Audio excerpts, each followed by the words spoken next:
be extradited to Russia to face charges. They also ordered that he be detained for 2 months from the moment he arrives on Russian soil. You can't do the same things over there that you can do here. You cannot, but let me just ask this question and think about this reasonably, if you will. Is there any difference in throwing your kid in that massive amount of snow and throwing your kid in a pool? No. And I was about to say this. If you live in those extremes right there, how many people not on video over the years have had a great time of tossing kids into the snowdrift here's and pulling them out, the difference, though. The only thing I would say is under that snow could be a rock. There could be a busted bottle, glass bottle. There could be a very big if it's on his property and he knows what's there. But also when you throw your kid into a lake, there could be a python or a brown set python. Jack used to love when I would throw him in the pool back in the day, but you can see the clear. Like, I would assume there's a lot of bears in Russia. What if there's a bear trap? He landed right in the middle of the bear trap. Kid's cut in half. I think a rock's more likely. I saw a similar video when it was snowing real bad over here. Some guy had picked up his kid and was using him to wipe off his windshield, wipe all the snow off. But I saw that video too. Now are we doing stupid stuff because there are video cameras and we have social media? Absolutely. Yes. It's for internet fame. Yeah, but people get pissed off. You get your kid to get you a beer now. I mean, it's a different world. Who gets upset with that? Oh, I'm sure. Like if I did a video, it sounded like he had some experience or knew somebody. I thought you'd see you the story. really don't think if I posted like a 4 or 5 year old run into the fridge to get a beer and brought it back to me. It's what we just talked about. People get upset about everything. You could put anything you want on the internet and people are going to get upset. I've told the story a million times. It was one of my favorite memories of my grandfather, who sadly died when I was 13. He was everything to me. But when he would tell me when he was working in the garden to run and get him the beer, I thought it was the most important job in the world. Didn't he tell you, don't let Granny see you? Don't let Nanny see it. Yeah. I loved it. You guys tell me how you feel about this. 2 mothers from North Houston are questioning a policy at the Herrera Elementary School that charges parents $1 per minute if their kids are picked up late. Now, the parents are seeking clarification on whether the school is authorized to impose such fees. While a $1 per minute late fee is not unusual in daycare or after-school programs, applying this policy to regular school dismissal times is something the parents say they have never encountered. One parent whose child and nephew attend Herrera Elementary on the north side said she was given a form outlining the policy after picking up the kid late one day. According to the document, student dismissal is at 3 o'clock and late fees apply after 3:30 p.m. Now, the form states student dismissal is at 3 p.m. as outlined in their handbook. Late fees will be charged to families remaining after 3:30. Charges $1 per minute for 2 kids picked up 31 minutes late. This particular person was charged $62. Yeah. Well, I mean, you're making somebody else. I mean, somebody else has got a job of taking care of your kids. We need to, this policy needs to be clear beforehand, but I don't have a problem with the policy as a whole. Yeah, but is there a chance it was clear and this person just didn't pay attention to it? There is absolutely that chance. It's one of the million 100%. Things you sign and your kid takes back in the red folder. Now, tell me why are you 62 minutes late? Well, okay, so there was something that had happened and it's a one-off. Yeah. But I'm betting here, if we delved into the story a little bit, this is a chronic late problem. And I think I brought this up with you guys off the air last week. I had to do carpool 1 or 2 days last week, and it literally is Instagram, Facebook, and YouTube. The social media team at Next Round Live is dedicated to giving you daily news conferences and practice video from UAB, Alabama, Auburn, and around college football. Follow and compare to the sites you used to visit. You'll also get the latest highlights and news from the Next Round Daily Show. Turn on the notifications so you don't miss a thing. Next Round Live on Twitter, Instagram, Facebook, and YouTube. See more at nextroundlive.com. Start your day online with our website, nextroundlive.com. The latest videos, podcasts, and college football stories. It's also a great way to stream the show or shop in the Next Round store. Stay connected by visiting nextroundlive.com. That's nextroundlive.com. Take the Next Round anywhere you go with official Next Round gear. Buy yours today at nextround.store. Follow Scott Forrester on Twitter at ScottForresterTV. Jim Dunaway, Lance Taylor, Ryan Brown. Live from the Birmingham Racecourse Casino Studios, the Next Round, presented by Bud Light, is on now.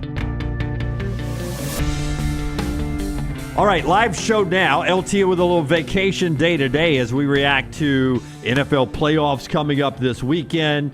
Some big college football news we'll get to. We've got more way too early top 25s. We've got 5 coaches, and we're going to say their names. We know who you are. We got your addresses that didn't have Alabama in their final top 25 rankings. If they so much as cough in the wrong direction, you're going to expose who they are? We're going to expose you. So, some of you are in this chat right now. So they didn't vote Alabama in the top 25? Yeah, hell, I can't even wait. That's crazy. I'm going to get to it right here. So 5 coaches who vote in the coaches poll. But we don't get their vote going into the bowl game, do we?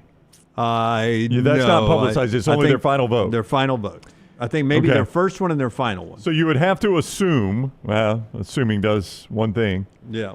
But you could assume, if you so chose, that they probably did not.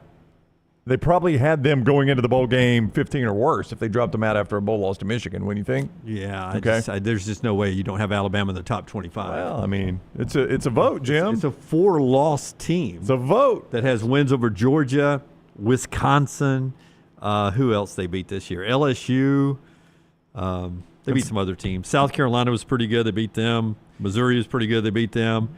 I mean, 5 guys. And one of them I'm going to go, okay, you're knee deep in trash of the guy who took the Alabama job. Jed Fish. We got your address, Jed. Jed Fish did not have Alabama in his final top 25. Well, Jed Fish took over for Kalen DeBoer. Why would he have a axe to grind with Kalen DeBoer? He probably heard Kalen wouldn't have done it like this a couple of times throughout the year. He said, okay, I'm not going to put him in my top 25. All right. One guy was Bronco Mendenhall. He's at New Mexico now? Question mark? So maybe they don't get ESPN in New Mexico. One guy was Coach Ken. Never could say his name when he was at Navy. Coach Ken. He is at San Jose State now. Is he really? I don't think so. San Jose State. Where is Coach Ken? I think he's at San Diego State. San Diego State. Yeah. Because the San Jose State guy did a good job. You see these guys get on my list. Does he have Alabama in the top 10? Yeah. No. Barry Odom. Didn't have former SEC coach. Didn't have Alabama in their final top 25. Yeah. Barry Odom. He's at UNLV now. Yeah, or was at UNLV. Now he's at Purdue. At Purdue now. And then you think he should have lost his vote when he left UNLV, right? Then Lance Taylor didn't have him in the top 25. Coach Taylor, yeah. Coach T. Not this Lance Taylor, the one that used to actually play at Alabama. Yeah. Didn't have him in the final top 25. He's the head coach at Western Michigan now. So the former Alabama player didn't put his old school in top 25. Yeah. Those 5 guys, not top 25 Alabama, 9-4. Now some, Chris is like Wisconsin, really, Jim? Well, I'm going to throw him out there. Look, Jed Fish is a Big Ten coach. You're just disrespecting your own conference at that point. Yeah. Barry Odom's now a new Big Ten coach. You're just disrespecting your conference at that point. Lance Taylor's in the state of Michigan, which is a Big Ten footprint. You're disrespecting your footprint. Yeah. And your old school. Yeah. That is pretty wild that they didn't vote. I don't care. I'm just having some fun. I know. That is pretty wild. I mean, I'd like to see their, and I could go pull this up if I had interest enough to do it, but I'd like to see the teams they had in front of Alabama that they're saying, I think these teams are better than Alabama. Again, it's their opinion. Yeah. That's why you have a poll. It's an opinion. Right. And everybody's got one. Everybody's got one. And it doesn't mean it's right. Like that, I think we've gotten to the point like, well, everybody can have their opinion. Well, you can, but it doesn't mean you're right. You can have an opinion that is absolutely wrong, and I can say you're wrong. It's hard. I mean, I think they're wrong in this one. I think Alabama's among the best 25 teams in the country. Again, this would be the reason I brought up where they had them going into the bowl game. I would assume to drop them all the way out of the top 25 based on a loss to Michigan, you probably already had to have them below 15, which – you could have probably made the argument on that after the Oklahoma game, dropping them below 15. The playoff selection committee did not, but if I were voting, maybe I would have. I'd have to sit and pencil it out to tell you, but there was a danger they would have been below 15. Again, I think people put way too much value in bowl games. So I probably, if I were an Associated Press voter, the end of my final poll probably would not reflect any of the bowl game outcomes other than the national championship and the college football playoffs. That's the only ones I'd pay any attention to. Bronco Mendenhall, Barry Odom, Coach Ken, Jed Fish, Former Alabama star Lance Taylor. Star is a bit of a stretch there. Coach Ken is at San Jose State, by the way, I'm told. He is? Yeah, I think I got that one right. Yeah. There's no way. That guy did a good job this year. Well, I mean, what does that mean? He can't be at San Jose State. He did a good job. The guy was a good coach at Navy. I mean, whoever coached San Jose State knows football better than not have Alabama in the top 25. I don't know. Yeah. Apparently not. Fun list there. By the way, Troy Calhoun of the Air Force Academy had Alabama 11th. Marcus Freeman of national runner-up Notre Dame, maybe the best coach in football, had Alabama number 12. That was the upper end of the people that didn't have them in the polls. As Barry points out, Barry in the mybookie.ag chat room, the same set of coaches that punished Alabama for a loss to Michigan also put Ohio State at number 1. Yeah. Who beat Michigan? Yeah. Who Michigan beat. Yeah, exactly. Yeah. Right, good point. Yeah. All right, little fun there to start the show. We'll get into basketball, what we saw last night. But I got a hot take on basketball before we get to what Alabama did last night. After you tell us about the golfers, I don't have it on social media. I didn't give it to Forrester, but somebody yesterday down showing snow in Gulf Shores or Orange Beach actually tweeted us and said, "Hey." Boy, we need a golfist down here in Gulf Shores today. That's right. Yeah. They could use one. You'd have been there, right? Yeah, inside playing. If I didn't work yesterday and didn't get to go to Tuscaloosa with little T to watch basketball, golfist would have been a good call yesterday. As bad as our roads are when it snows here, I can't imagine how bad they are in a place like Gulf Shores that never gets snow. Yeah. Though they got all the sand in the world to sand the roads. So it should be easy, right? Yeah, they ought to really have the best roads. Yeah.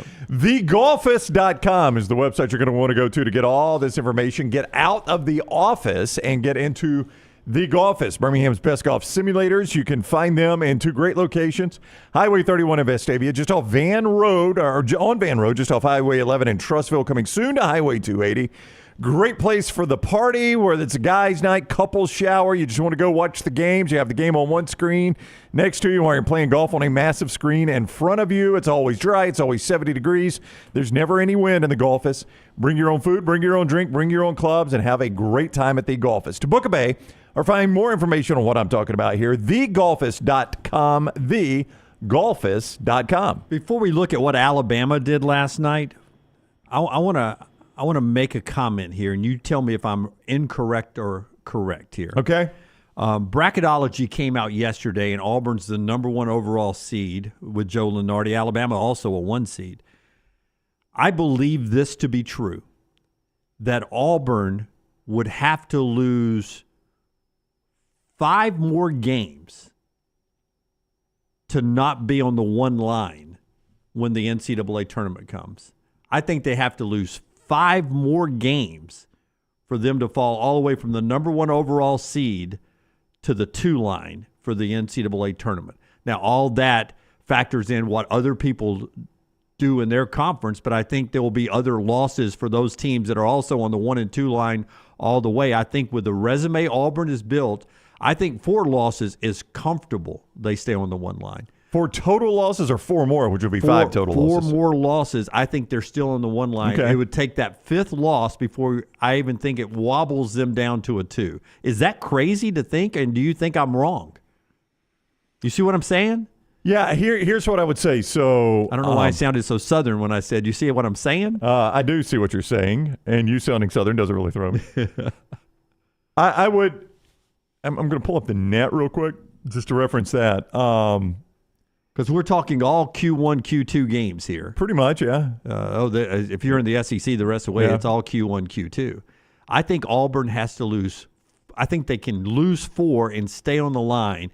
That 5th loss, if they got 5 losses in the SEC, is what could knock them to number 2. So right now they're number 1 in the net, of course. You've got Duke right behind them. So if they lose that many games, Duke would be in front of them because Duke beat them, and Duke's not going to lose that many games. Okay, so there's 1. Houston is at 14-3. Houston's going to probably lose some more games, and Auburn has a what over Houston? Head-to-head. Tennessee, Auburn is about to play Tennessee. Tennessee's lost 2 in the league already. They have, but they're 4th in the net. So the net, they're measurables the NCAA net very much likes. If one of those losses is to Tennessee, and then you're in the same group as Tennessee, that would probably drop you below them. I don't think it would. I do, but if you've got a head-to-head in Auburn. Yep. I think the body of work of what Auburn did pre-conference is greater than Tennessee. Go ahead. Florida is at 16-2, so you'd be in the same group of them. So tell me what they've done against Florida. Iowa State is there, and then Alabama is 7th. So they're going to play Alabama twice. I do not think this will happen, but in the off chance they lost both of those, Alabama would be in front of them. Yeah. So now you've at least got Duke and Alabama in front of them. So there would be 2 spots left. Still 2 more spots. Yeah, but it would depend on what, how much they would value a head-to-head with Tennessee and a head-to-head with Florida. Let's just go worst case. Let's say they lose to Tennessee, Florida, and twice to Alabama. And then they've got that many losses. I mean, that again, I don't think that's going to happen. Yeah. I'm playing worst case scenario. But if those are the 4 losses, I mean, look how quality those losses are. Look at your other wins. I agree. But they only play Florida once. They only play Tennessee once. They play Alabama twice. Yeah. And keep in mind now, you in order for it to have the impact you're talking about, that would mean for those teams, Tennessee, Florida, and Alabama, to continue to win at a blistering pace. That's right. Because those are the only losses Auburn's taking on there. Yeah, I'm just playing worst case scenario. Yeah, I think Auburn is, you can't say in January you're a lock for a 1 seed. It's hard to say. But I think it's hard to imagine that team losing 5. Oh, I agree with you. When you brought that up, I was like, I don't know where they're going to find 5 losses. But if they lose 4, I think they could still be a 1 seed. In fact, I think they're still a 1 seed. That's crazy to think about. The one team you brought up, all these quad 1 wins, I had to look where Arkansas is today. They're 57th, and they're taking on water. So, I mean, Arkansas is a team. Arkansas could be the first SEC team that brings the word quad 3 into the end of the season. They could. And I need to see where South Carolina is, because that's another team that is not winning any conference games. You already got a win over them, but obviously they could drop a quad. They're at 91. Yeah, that's trending bad too. That is trending bad. Arkansas and South Carolina are going to weight down anybody's SEC schedule this year. Yeah, it was just a thought I had last night when I was wired. When I got back from Tuscaloosa, I was like, I can't go to sleep, and in my head I started thinking, what would it take for Auburn and Alabama to both be on the 1 line? And then I was like, what's it going to take to get Auburn off the 1 line this year? In the bracketology. I do think either way, maybe for both teams, that final regular season game at Neville could have very massive 1 seed implications. To your point is because once you get to Nashville, the die is usually cast on the seeding. I mean, I think that's what the committee has showed us is that they're not going to. I don't think you can play your way off the 1 line in a conference tournament. I would put it that way. I would also say, I mean, that could be it's a very realistic scenario. The winner of that game is the SEC regular season champion. More on that later on. Well, we got new odds on who's going to win the SEC championship and who the biggest challenger is for Auburn in that race for the SEC regular season crown. Fun basketball going on. I was in Tuscaloosa last night with Little T. You can get our post-game reaction on our video platform this morning at Next Round Live on all those platforms, and Facebook and Instagram, and, of course, on YouTube. We're live after every game. A new version of the basketball show will be out for your consumption on Friday morning, Saturday morning, so you can enjoy that before the games roll in on Saturday. To what we saw in Tuscaloosa, after we tell you about a couple of our great sponsors, one of them, our friends at Urology Centers of Alabama. 16 locations. You can find the one nearest you by going to the website, urologycentersalabama.com, urologycentersalabama.com, or by calling up the number 930-0920. That's in the big 205, 930-0920. They treat all your urological needs from prostate health to kidney stones, vasectomies, and everything else. 16 locations, urologycentersalabama.com. Also, our friends at Oats, where it's Wednesday. It is Wednesday. You know what that means? It is trivia night. I will be there along with Lance Taylor, Will Haver. We'll have trivia starting around 8 o'clock. It is team trivia at Oats. Great prizes on the line and always great food and those big cup cocktails. Get Ronnie's cheeseburger, that Diablo sandwich, the great wings, the big cup cocktails. Enjoy a cold one while you enjoy trivia tonight at the Crestwood location at 8 o'clock tonight. And Mountain Brook, don't forget the Homewood location as well, right there in Edgewood. You can swing by either Oats for lunch today or catch us in Mountain Brook tonight, 8 o'clock for Oats Team Trivia. Connor O'Gara will join us in the next segment to to talk college football. We'll jump in with that. Richard Hendrix is on the show, as he often does after he calls an Alabama game. He is with us at 10:30. He was on the call last night. Before I get to what Aiden Holloway said last night that has some people reacting a certain way, I want to go into the details of what we saw last night. First off, Alabama scores 100 again. Rinse and repeat, it seems, lately.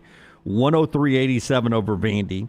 Mark Sears becomes the 82nd person in the history of Division I college basketball to score over 2,500 points. I mean, that's a lot of guys that play basketball, though. Yes. I mean, I know 82nd, you're like, okay, well, then it's been done. But, I mean, we're talking 300 some odd teams that have got 13 guys on the roster. I mean, that's a bunch of guys. I mean, just pace of play back in the day when you were having to shoot it into a peach basket, pull it out of a peach basket, and throw it back down off the ladder. Probably slowed the game down a bit, but 2,500 is 2,500 for Mark Sears. In both of our lifetimes, they didn't have a three-point arc. So it's a relatively, in relation to the rest of basketball history, it's a relatively new creation. Mark had 21 points, 7 assists, no turnovers last night while going over 2,500. He is playing great basketball right now, and he wasn't the show last night.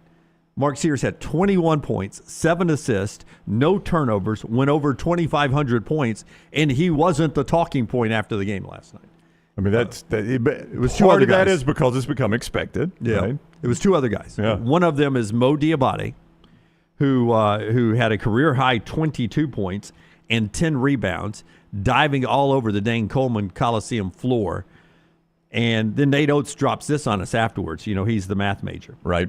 Diabate at Kentucky, plus 21 Alabama when he's on the floor. Uh-huh. Last night, plus 26 in 23 minutes. Yeah, that's that's a number you don't often see there, plus 26. Yeah, and his plus minus, plus 26 in 23 minutes.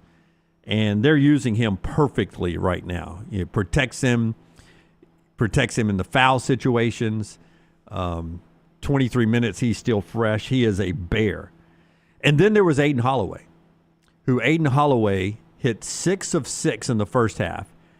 I think it was 16 points, or maybe it was 19 No, I think points. It was 16 in the first half. 16 in the first half. 4 from beyond the arc, I believe. He ended up with 22. Didn't miss a shot in the first half. Had beautiful rotation.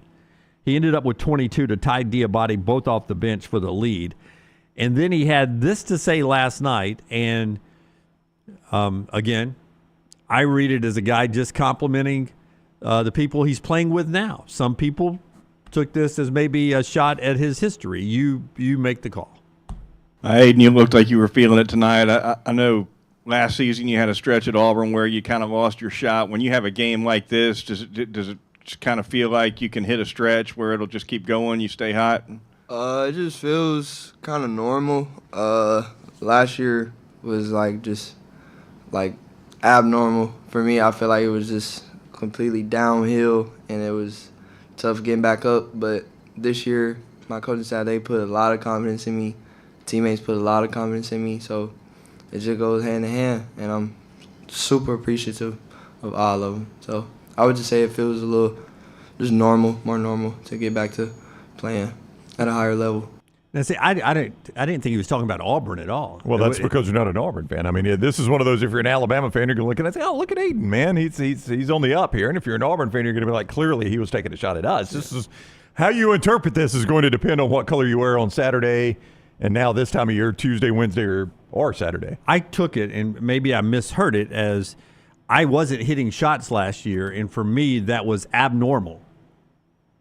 You could take it that way, absolutely. This feels normal, me making shots. This is what I expected to be able to do my whole life. Again, if you're an Alabama fan. Abnormal, and I could never get up. If you're an Alabama fan, that's how you're going to take that. And if you're neutral in this discussion, you probably take it that way until somebody tells you, well, he transferred from Auburn. And then you're like, well, let me watch it again and look at it from an Auburn point of view. And then you're going to say, well, clearly he didn't call Auburn out, but he was throwing shade at Auburn. This is going to be who you pull for. I mean, can the guy not be appreciative of the situation he's in now with the teammates and the coaches and everything without it being a shot at the other staff? Yeah. I think at some point you got to turn the page. It's going to be intense. February 15th when Auburn plays Alabama. The Auburn players and Aiden Holloway, it'll be interesting to watch that. And then if you think that's intense, amp that up 100 when you go back to Neville Arena for that final game you were talking about, that's going to be insanity. I don't even know if I would dress Aiden Holloway at that point. The way he's playing, I would. I mean, he's been really good lately. Yeah, if he's playing this way, I'd dress him. But it is. I mean, you can be in a situation at Auburn without it being a shot at anyone down there that you weren't making shots and it was abnormal to you that you were in that situation. Actually, I'm being proven wrong. There are Alabama fans of the MyBookie.ag chat that are like, yeah, it was 100% a shot at Auburn. Yeah. So I'm wrong. It's not even divided along party lines, Jim. You're voting in the minority here. Yeah. You don't even have party support. Getting used to that. You don't even have party support for this legislation, Senator Dunaway. I understand. But Aiden was good again last night. I don't think Alabama gets LSU this weekend, by the way, at home. It is retro night uniforms. Have they unveiled them? They're bringing out the old uniforms again. They wore these last year, so I'm it's told. the same ones? Oh, yeah, they did. Yeah, I like those. These are the retros. They're bringing them out this weekend. They ended up wearing those some in the NCAA tournament. They did. Yeah. They're going to wear crimson, I think, at home coming up this Saturday night. So it's a chance it's a crimson gold game where LSU's in their gold. I'd like that. Or LSU could be in their white. Or I could be wrong, and Alabama could be in their whites. But I think I was told at some point last night, I'm socially awkward, so I forget everything, that this Saturday night they'll be in the retro over in Tuscaloosa. Well, that's a good-looking uniform. I would have no problem if Alabama was like, this is our uniform every single game. That's a good-looking uniform. Little T will be down at Auburn for game day for the 5th straight year, and then Tennessee at night, both games at 7:30. Fun basketball weekend coming up. Dan Hurley at UConn, if I can get cut number 4, Tyler, he is the back-to-back national championship winning coach. Last night, they struggle at home to beat Butler in overtime, 80-78. Not your dad's Butler team, by the way. That Butler program has fallen off. At one point, we can't show you the video because it's TV broadcast. We don't have the rights, but you've seen it on social media. At one point, right, he gets onto the court. And he is... Nothing new for him. No, and he is going bonkers on a referee who turns his back and walks away. And Dan Hurley is caught on television. You can read his lips. Don't turn your back on me. I'm the effing best coach in the game. Oh, you can read his lips to say I'm the effing best coach in the game? Yes. Are you serious? Oh, you have not seen the video? I have not seen the video. Oh, my God. Don't turn your back on me. I'm the effing best coach in the game. And it's that clear that you could say that is 100% what he said. So clear. He repeats it. So clear that he gets asked about being caught on television saying that in the postgame. I think TV got you saying something like, don't turn your back on me, I'm the best coach in... Did I say that? No. Yeah. I mean, I know we I'm going to sound like an asshole here. No, the TV likes me, camera. I bet you I'm going to have the GAs. I'll release it to the media too. What was the game on today? It was on FS1. I just wish they'd put the camera on the other coach more. Obviously, I had a moment with Coach Dad Mata today because he was so far out of the box that I figure I would just go over and have a powwow with him and Pat. But I just wish they would show these other coaches losing their minds at the officials in other Big East games that I'm coaching, where I look going into a timeout when I'm not talking to officials. I see the other coaches as demonstrative as I am. But, the camera, obviously, I've created this for myself. I'm not no victim. But I just wish that they would not have the camera on me 90% of the time, unless they feel like it's driving ratings, and more assholes on Twitter that could put clips of me from a game and say, yeah, look how big of a monster he is. He's yelling at a ref again. What a monster. The best description I've ever heard of the guy was whoever said it on social media, that he's Kim Mulkey without the Elton John wardrobe. I mean, that is the best description I've ever heard of this guy. He probably is right now the best coach in America. It's hard to argue when you've gone back-to-back national championships. Back-to-back national championships. And whenever I eliminate him from my bracket. That's right. I will not feel comfortable doing it. Yeah. The guy is completely unlikable. But I will say... So, wait, before you move off of that, some of the greatest coaches of all time. That is correct. On television, Bill Belichick, Nick Saban, Bill Parcells, some of the greatest coaches of all time on television were made out to look like they were unlikable. Yeah. Which is, it's kind of weird about Andy Reid. Bobby Knight. Yeah, I think Bobby Knight was unlikable. Yeah, I'm just saying. No, that's kind of weird about Andy Reid, though. Nobody's been more successful in the NFL than Andy Reid recently. And Don Shula seemed like a likable guy. I mean, there are other ways to do it, but all Tom that aside, Landry, all that aside, Dean Smith. This guy is not very likable, and you would have to say if you think you are the best coach in America, which clearly he owned that line right there, right? The camera is going to be on you all the time. Like when Nick Saban coached in a game, Nick Saban was widely regarded for a long time as he was coaching as the best coach in America. When he coached in a game, how often did you see Nick Saban versus other coach, other sideline? Yeah, you didn't see Brett Bielema losing his crap during a game. You saw Nick Saban, though. Oh, yeah, absolutely. You would see it live action. Now, if Bielema went nuts, they might say, boy, 3 plays ago, Brett Bielema lost it. But if Saban was doing it, it was always live on camera. I mean, that comes with being at the top of the heap and being considered the best coach in the nation. Brett Bielema lost his crap there because he knew how important that play is. 5 plays later, and they're down 17. I know, exactly. Yeah, that guy right there he's unlikable. But I do see a lot of video of him losing it on officials. Maybe he does it less than I think, but that is my perception. Isn't that your perception of him? Is that he always loses it on officials? He does. He rides them. He rides them. But I maybe think that's what we've been led to believe. Yeah, I don't think in Nick Saban's time I wanted to be on the Alabama sideline as a linesman. No, he rode officials. There's no doubt he did. Yeah. Maybe there's something to the madness there. But Dan Hurley last night, don't turn your back on me. I'm the effing best coach in the game right now. If you got to say it. Yeah. I don't know if you really are, but I think he is. Connor O'Gara next. Show brought to you by our friends at Storm Restoration Roofing. Greg from Pell City, who just a familiar name in these parts. Just hired Antonio London II. The son of the great Alabama player Antonio London. The staff is growing there at Storm Restoration Roofing. You can jump on right now, 205-542-3531 to get that free no-cost roof inspection, 205-542-3531, or look him up on Facebook, Greg from Pell City, there on Facebook. A-plus rated with the Better Business Bureau. He can help you through the confusing times of insurance claims. He's really good at that because he knows all the folks from the insurance company is going to come out and check out your roof. And he knows how to fill out the paperwork and to help you out. Free inspections, not free roof replacements, but he also helps you with the roof replacement, storm damage, and everything else. Check out the pricing. Check out everything. Storm Restoration Roofing, Greg from Pell City, 205-542-3531. Take the next round anywhere you go with official Next Round gear. Buy yours today at nextround.store. Twin Peaks is the best in the game. Here, you're in the red zone for every college rivalry and divisional matchup all season long. I mean, where else are the scenic views as good as your view of the game? Only at Twin Peaks, the #1 sports bar. Hey, there's nothing worse than waking up to a plumbing problem. Don't get caught in a flooded house. Call the guys at Hemphill Services. Adam, Chad, and the team at Hemphill are the only ones I trust to fix it and fix it right the first time. Hemphill Services does it right and always at a fair price. For all of your plumbing, cooling, and heating needs, trust the name that Birmingham has trusted since 1954. That is Hemphill Services. Call now, 205-229-2090. That's 205-229-2090.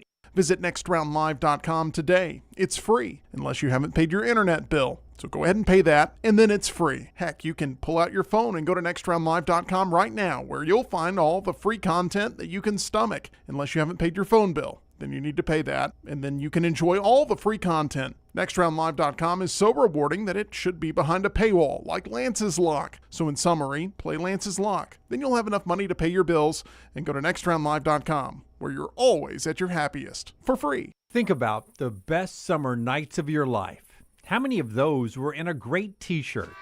Visit NextRound.store to get the perfect t-shirt for the next perfect southern night. NextRound.store. The memories are waiting. Do you need some refreshed college wear to represent your team this year? Shop Roback's Game Day collection that includes both Alabama and Auburn. From quarter zips to hoodies, Roback has it all. Get 20% off on us using code TNR20 at roback.com. Want more of the show? Download the app or visit nextroundlive.com for the latest podcast, The Mystery Fifth Hour, our Not For All Ages podcast, The Last Call, and the entire Double Down Media podcast family. All at nextroundlive.com and on the Next Round app. The World Wide Web is a large place. Find all your favorite people and content in the same spot. NextRoundLive.com is full of wonderful tidbits about the show you know and love. Find our gear, listen to your favorite personalities, follow our socials, and enjoy your trip to NextRoundLive.com. Hang out with the Next Round on the go. Whether you're driving to work, running errands, sitting on the beach, or you just need a break from the real world, we can keep you company. Check out the Next Round, Mystery Fifth Hour, and our other shows on your favorite podcast app. We'll meet you there.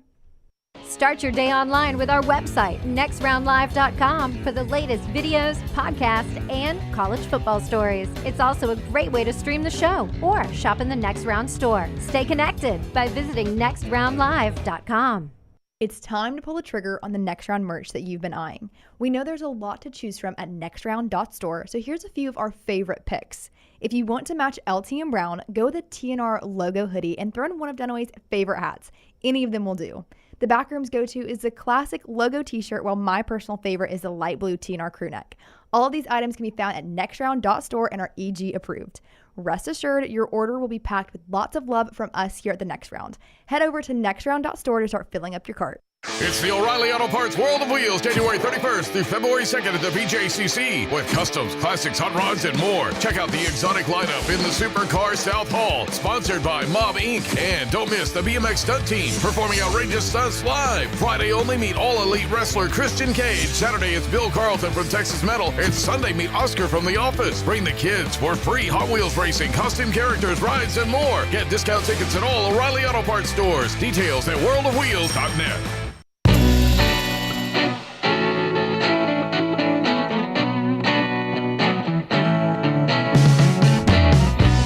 Going to pop up Connor O'Gara right here, and we're going to talk to him about college football. By the way, you start filling out your summer calendar. Big 12 media days. Didn't like the SEC invading Texas. It bumped them to Las Vegas, so they're going back to the Star in Frisco on July 8th and 9th. Big 12 media days. 213 days until we do college football again. So are they first out of the chute at July 8th and 9th? I think so. It's the only date I've seen so far. Yeah. Usually the SEC SEC's not that early. Usually the SEC goes All-Star Weekend. I was going to bring this up at a separate time, but I will impress Connor O'Gara with a little trivia fact. This will be the first time in SEC football history that media days will be in the same city as the All-Star Game in back-to-back years. I remember that being discussed last year, Connor. Did you go last year? Did you go to the All-Star Game? I did not. I remember I had podcast recording that night, and the timeline wasn't going to be able to work out. And I'll be 100% honest. You know, I love baseball when I can catch it, but it's not one of those things that in this day and age I have time for. So it's been on the back burner, and really once the Cubs won it all in 2016. Shamelessly, I kind of put my baseball love just very much in the if I can get to it camp. So I did not make it to the All-Star Game, but I would love to be able to see one day. Yeah, it's in Atlanta this year, though. Here's your chance. Yeah, no, you're right about that. And SEC, and usually because of the hole in the schedule there, TV window, ESPN likes SEC Media Days to be right then, so could be another great time on the road there. I want you to be the judge right here, okay? You tell me, and I can't remember where you stood on this. In my heart, I think you were anti-expanded playoffs at one point. Maybe I'm wrong. We've gone through the expanded playoffs one time. If you were the football commissioner, you had a wish that would be granted by the football genie, would you retro it back to a 4-team playoff, or did you like the expanded playoffs? No, I like the expanded playoff. I didn't need it to get to 12. I didn't feel like, oh my gosh, this sport has no real way of crowning a national champion. We needed to get to 12. But at the same time, I acknowledge what everybody has. It's more entertaining. October, November of this college football season was awesome. Okay. And while we can look back and say, man, wouldn't it have been better if that Ohio State loss to Michigan had ended the Buckeye season? if you're just going to discount what October and November meant, then to me, that's ridiculous. And those games did matter. Go ask Alabama how much those games matter, Dunaway. Like, the regular season was still significant. It was still important in the sport. And Ohio State's path could have been easier if it had taken care of business in the regular season. Instead, it went through an unbelievably daunting path of 4 consecutive top 7 teams en route to a national championship. And I do like what the 12-team playoff has created, despite the fact that I wasn't one of those people saying we must expand. We have no choice but to expand for the good of this sport. Might have cost Notre Dame a national championship and Oregon a national championship. Because I think Oregon would have been your 1 seed in a 4-team. Notre Dame would have been a top 4 seed in a 4-team. They would not have had to play Ohio State. Georgia would have been in. Georgia would have been who Notre Dame beat, so you could assume. So, I mean, when you look at it from the other side of it, if you're Oregon, you're like, man, 4-team, I might have won that whole thing. I would not have had to face Ohio State again. Yeah, they could have. They definitely could have. And, it's kind of weird, though.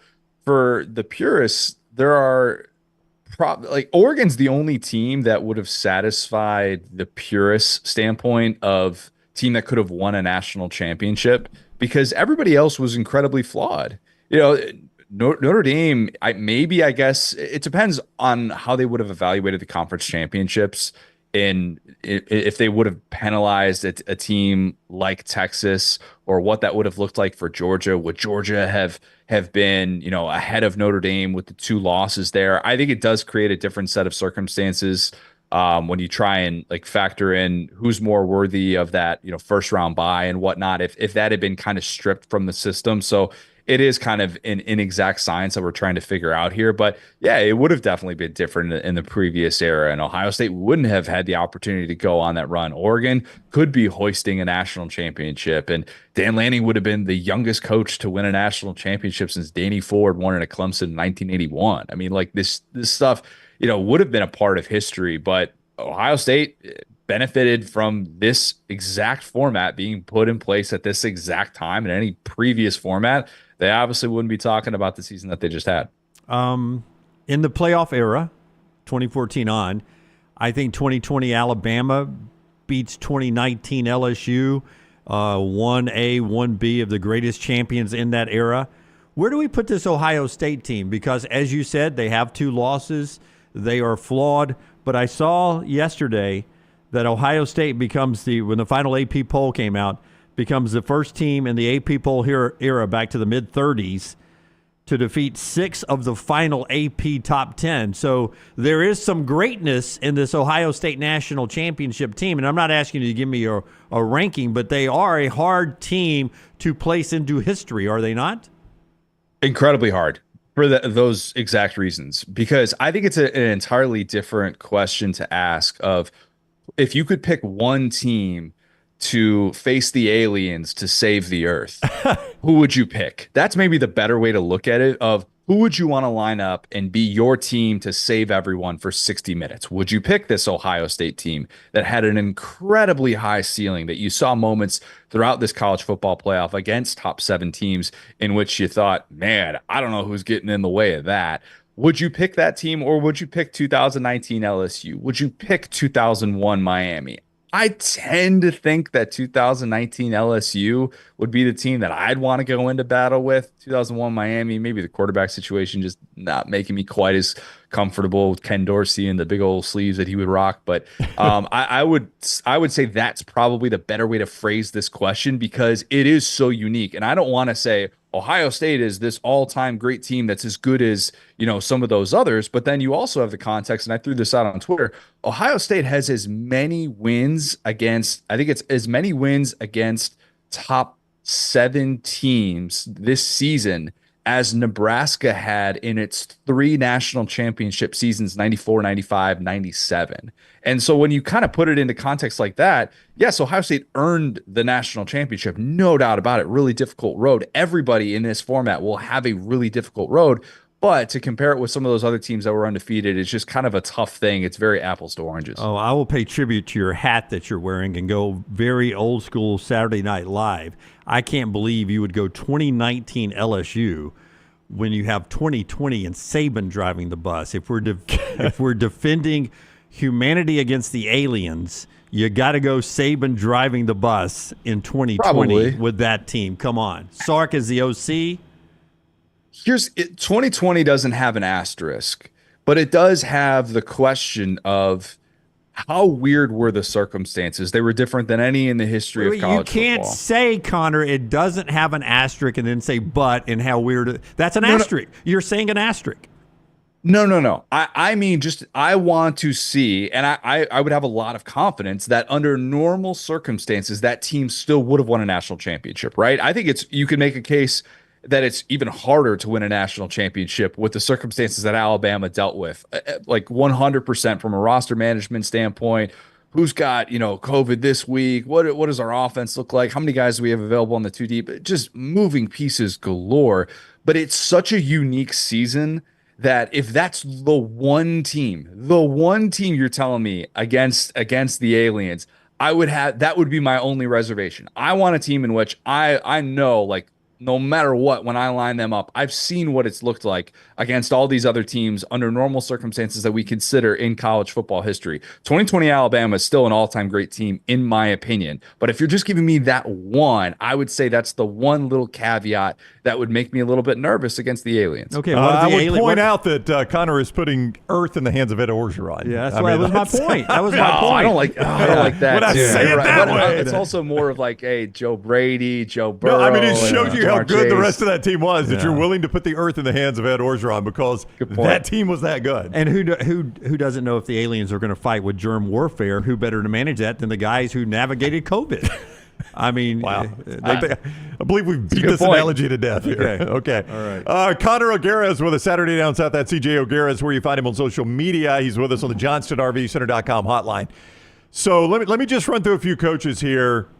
Pressure level for next year, because you've got your way too early top 10. These coaches appear in that.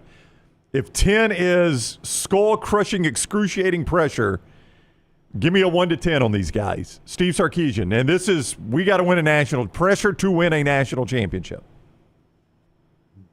That's a good question. A 6. I'm going to say it's a 6. Only a 6. I had him at 7. Yeah. 6 because, and here's why. Maybe this is a little bit spicy, and I'll make this prediction on the record now. I don't think that next season, this 2025 season, will be Arch's last season in college football. Okay.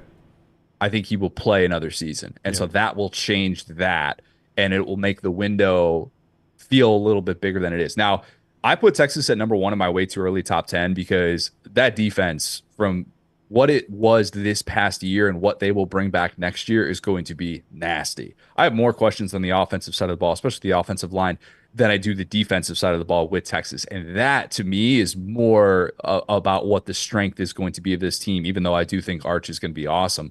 But I would say it's about a 6 with that perspective of, I think Arch will have 2 seasons as a starter in college football. James Franklin. To win a national championship or to make it to a national championship, like what's the context? They made the semifinals. Let's go just make it to the national championship game. 8. Okay. 8. It's 4-20 against AP top 10 teams. I know. Yeah, like, it's a thing. Yeah. And by the way, I don't think anybody's going to give him credit for Boise State and SMU helping that stat a little bit. SMU didn't because they were outside of the top 10. That's right. Yeah. So Boise State. Just Boise State, but you're only 2 wins against the AP top 10 outside of that 2016 season where a certain Joe Moorhead was running his offense. People forget. It came against Utah in the Rose Bowl when Cam Rising tore his ACL for like the 12th time, and against Boise State, who had maybe the best player in college football in Ashton Genty, but at the same time, it's a Mountain West team that we're talking about here. Dan Lanning. Man. That's a lot of pressure. Dan Lanning's still so young. I'm going to say it's a 5. I'm going to say it's a 5. Yeah. It's a 5. You have a chance with Dante Moore at quarterback to be really, really good, and we'll kind of wait and see what his year as a kind of a red shirt in Will Stein's offense looks like. But you feel like Oregon is just going to be there on a yearly basis, and he's still so young that I don't want to say that it's a national championship bust type or bust type season for him. Now, if you keep banging your head against the door and you're the team that, man, you just can't even get to a semifinal, then we're going to start to ask those questions. That's just natural. That's how this comes about. We just did it with James Franklin, but I'd say it's more at like a 5 next year for him. The way they lost that game to Ohio State, to me, erased the entire season. Yeah. I mean, it just seemed like the entire season was a disaster because that was so not competitive. No, but I disagree. Ohio State, we're going to look back and say Ohio State was a buzzsaw. And Oregon still puts together a Big Ten championship season when everybody's crowning the Big Ten right now and saying, oh my God, the Big Ten's best team or is the best conference in college football now. They're going to run college football. They just ran the Big Ten in the regular season and they went 13-0 with a really solid schedule. And now I mean, you could discredit that and say, well, Ohio State, they were clearly the better team. They were, but Ohio State was better than everyone, and I think they ran into a buzzsaw that day in Pasadena. Yeah. The Big Ten and the SEC are going to get together, Greg Sankey and Petitti, and meet again privately without the other conferences and without Notre Dame. What do you think is happening again here? Are they starting to come together and they're going to align forces and then go and tell everybody else this is the way we need it to be in the playoffs, take it or leave it? Yeah. I think so. And I think they're going to come to an agreement that in an expanded playoff, if it gets to 16, we want 4 teams apiece. And honestly, I think they've earned it. I really do. And this argument that you're going to hear from people like Jim Phillips, who just wants to ignore the fact that the ACC has not won a single New Year's Six or playoff game in the 2020s decade. You're going to hear people like that say, oh, all conferences are created equal. No, they're not. We've got 2 decades worth of data to show us that is just simply not the case. And it is the Big Ten and SEC's world, and everybody else is just living in it. And so you can have the Big Ten and SEC run off and do their own thing. I don't think that's what they want to do. I think they still want to play in a relatively national sport. And while the Big Ten has become a more national conference, I still think they want to play the ACCs. They want to play the Big 12s, and they want this to feel like everybody is truly involved. They just want to be treated fairly, and they want to take the selection committee out of this. That's the point that people are kind of overlooking with this expanded playoff and this desire to get these automatic bids, is it's really just a way to try and get those people in the room out of determining what this is going to look like and just make it so that it's, hey, you finished this place in the standings. Here is what you're going to be able to do. And here's, how close you are to be able to compete for a playoff spot. Would you do the enhanced championship Saturday at that point and have 6 travel to 3, 5 travel to 4 in the SEC and Big Ten standings, and then 1 and 2 play 1 and 2 for the conference championship, 1 and 2 automatic bids into the playoff, and then the winners of the 3, 6, 4, 5 games get the other 2 bids? Is that the way you would enhance that championship Saturday? That take the committee out of it, you award your 4 automatic bids by playing enhanced games on that Saturday for your TV partners and your fans? Wait, so that's adding how many more games though? No, that's just all in one championship Saturday. If you're getting 4 automatic bids on from the SEC and the Big Ten on championship Saturday in Atlanta, 1 and 2 this year, Georgia and Texas would have played each other. Both those teams would have been locked into the college football playoffs. One of them would be the champion. One of them would be the runner-up, both in the playoffs. And then earlier in the day, also on ABC, you'd have 6 travel to 3, which I think this year would have been South Carolina to Tennessee, and then 5 travels to 4, which I think Ole Miss was to Alabama, and the winner of those 2 games automatically in, losers automatically out of the playoffs, and that's how you come up with your 4 teams. And to hell with the committee at that point. The SEC and the Big Ten plays their way into the tournament. Yeah, because you're going to have to satisfy the TV partners, and for those saying like just get rid of conference championships, it's just not that easy to do at this point because they clearly want those to matter. And if you don't think that's the case, then why did they take that extra step of giving the 4 automatic conference champs this automatic bye and have everybody immediately go, we should probably just redo the seeding and just give the automatic buys to the 4 best teams, or the 4 most deserving teams. But yeah, I think that would be a way to kind of decide it and, take the selection committee entirely out of it. I would be in favor of something like that. Me too. He is Connor O'Gara at CJ O'Gara is where you find him on social media. Saturday Down South, and talking college football all the time, all year long. There's no off season with Connor. His lookalike Liam Cohen is staying at Tampa. So there you go, Dunaway. You get to keep your offensive coordinator. That is big news. Yeah. That is big news. You're welcome. Congrats to your doppelganger, Connor. Got a big contract, too, so you ought to hit him up. Connor, thank you for the time. Have a great week. Gentlemen, appreciate it. All right, buddy, take care. That is Connor O'Gara with us on the JohnstonRVCenter.com hotline. I do want to remind you about Johnston RV Center. Love this time of year. I-65 exit 304 and Coleman 334 in Decatur with the calendar flipping to 2025. That means the 24 has got to get off the lot there, and it's show season, so it's even more important for that to happen. That's going to get you great deals at Johnston RV Center. Right now, you can get the Shasta 16RE just $149 a month with approved credit. Maybe you look for something a little bigger. How about the Avenger 29 QBS, $279 a month with approved credit? They love the United States military there, the way we do on this show. They give you a great discount whether you're a veteran or active duty. See more at JohnstonRVCenter.com. Yeah. Also, our friends at New York Butcher Shop. We love going by and seeing Jim. The whole show swings by there all the time. We pick up great cuts of steak, the great pork chops. For lunch, the deli sandwiches. The lasagna that LT's fallen in love with. You had something the other night you tried that he told you to try that you liked. What was it? What was it? Gosh. Some kind of pepper or something, or Italian meat or something? Yeah, I'm trying to remember what it was. I got there. He gave us a great rice recipe. Oh, wow. Yeah, just rice. It's a really good recipe where you just mix in a few ingredients. There's a great side with steaks. Oh, I love that. Jim's the man, man. New York Butcher Shop, those great locations there, Cahaba Heights and Greystone, NewYorkButcher.com, NewYorkButcher.com. Go by there, and a great wine selection as well. That's where I get my wine, too, right there at New York Butcher Shop. Go by and see them.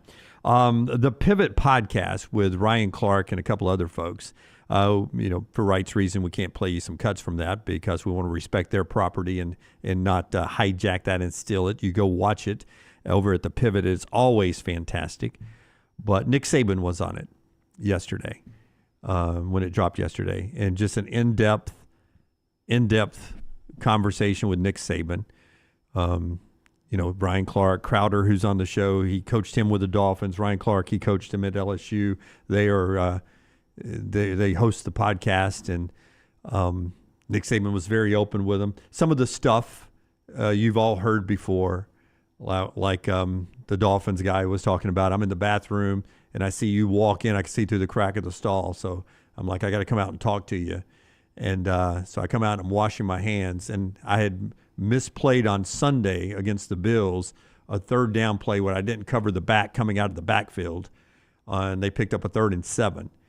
And that was on Sunday. This was Wednesday in the bathroom. And I come out, I'm washing my hands. I look over at you, and I remember in the meetings you've talked about Terry, Miss Terry. And I said, how's Miss Terry doing washing the hands? And Nick Saban says, she'd be a whole lot better if you cover her back out of the backfield on 3rd down. And they had a big laugh about that. But Saban was very open in that about something I told you back in 2010.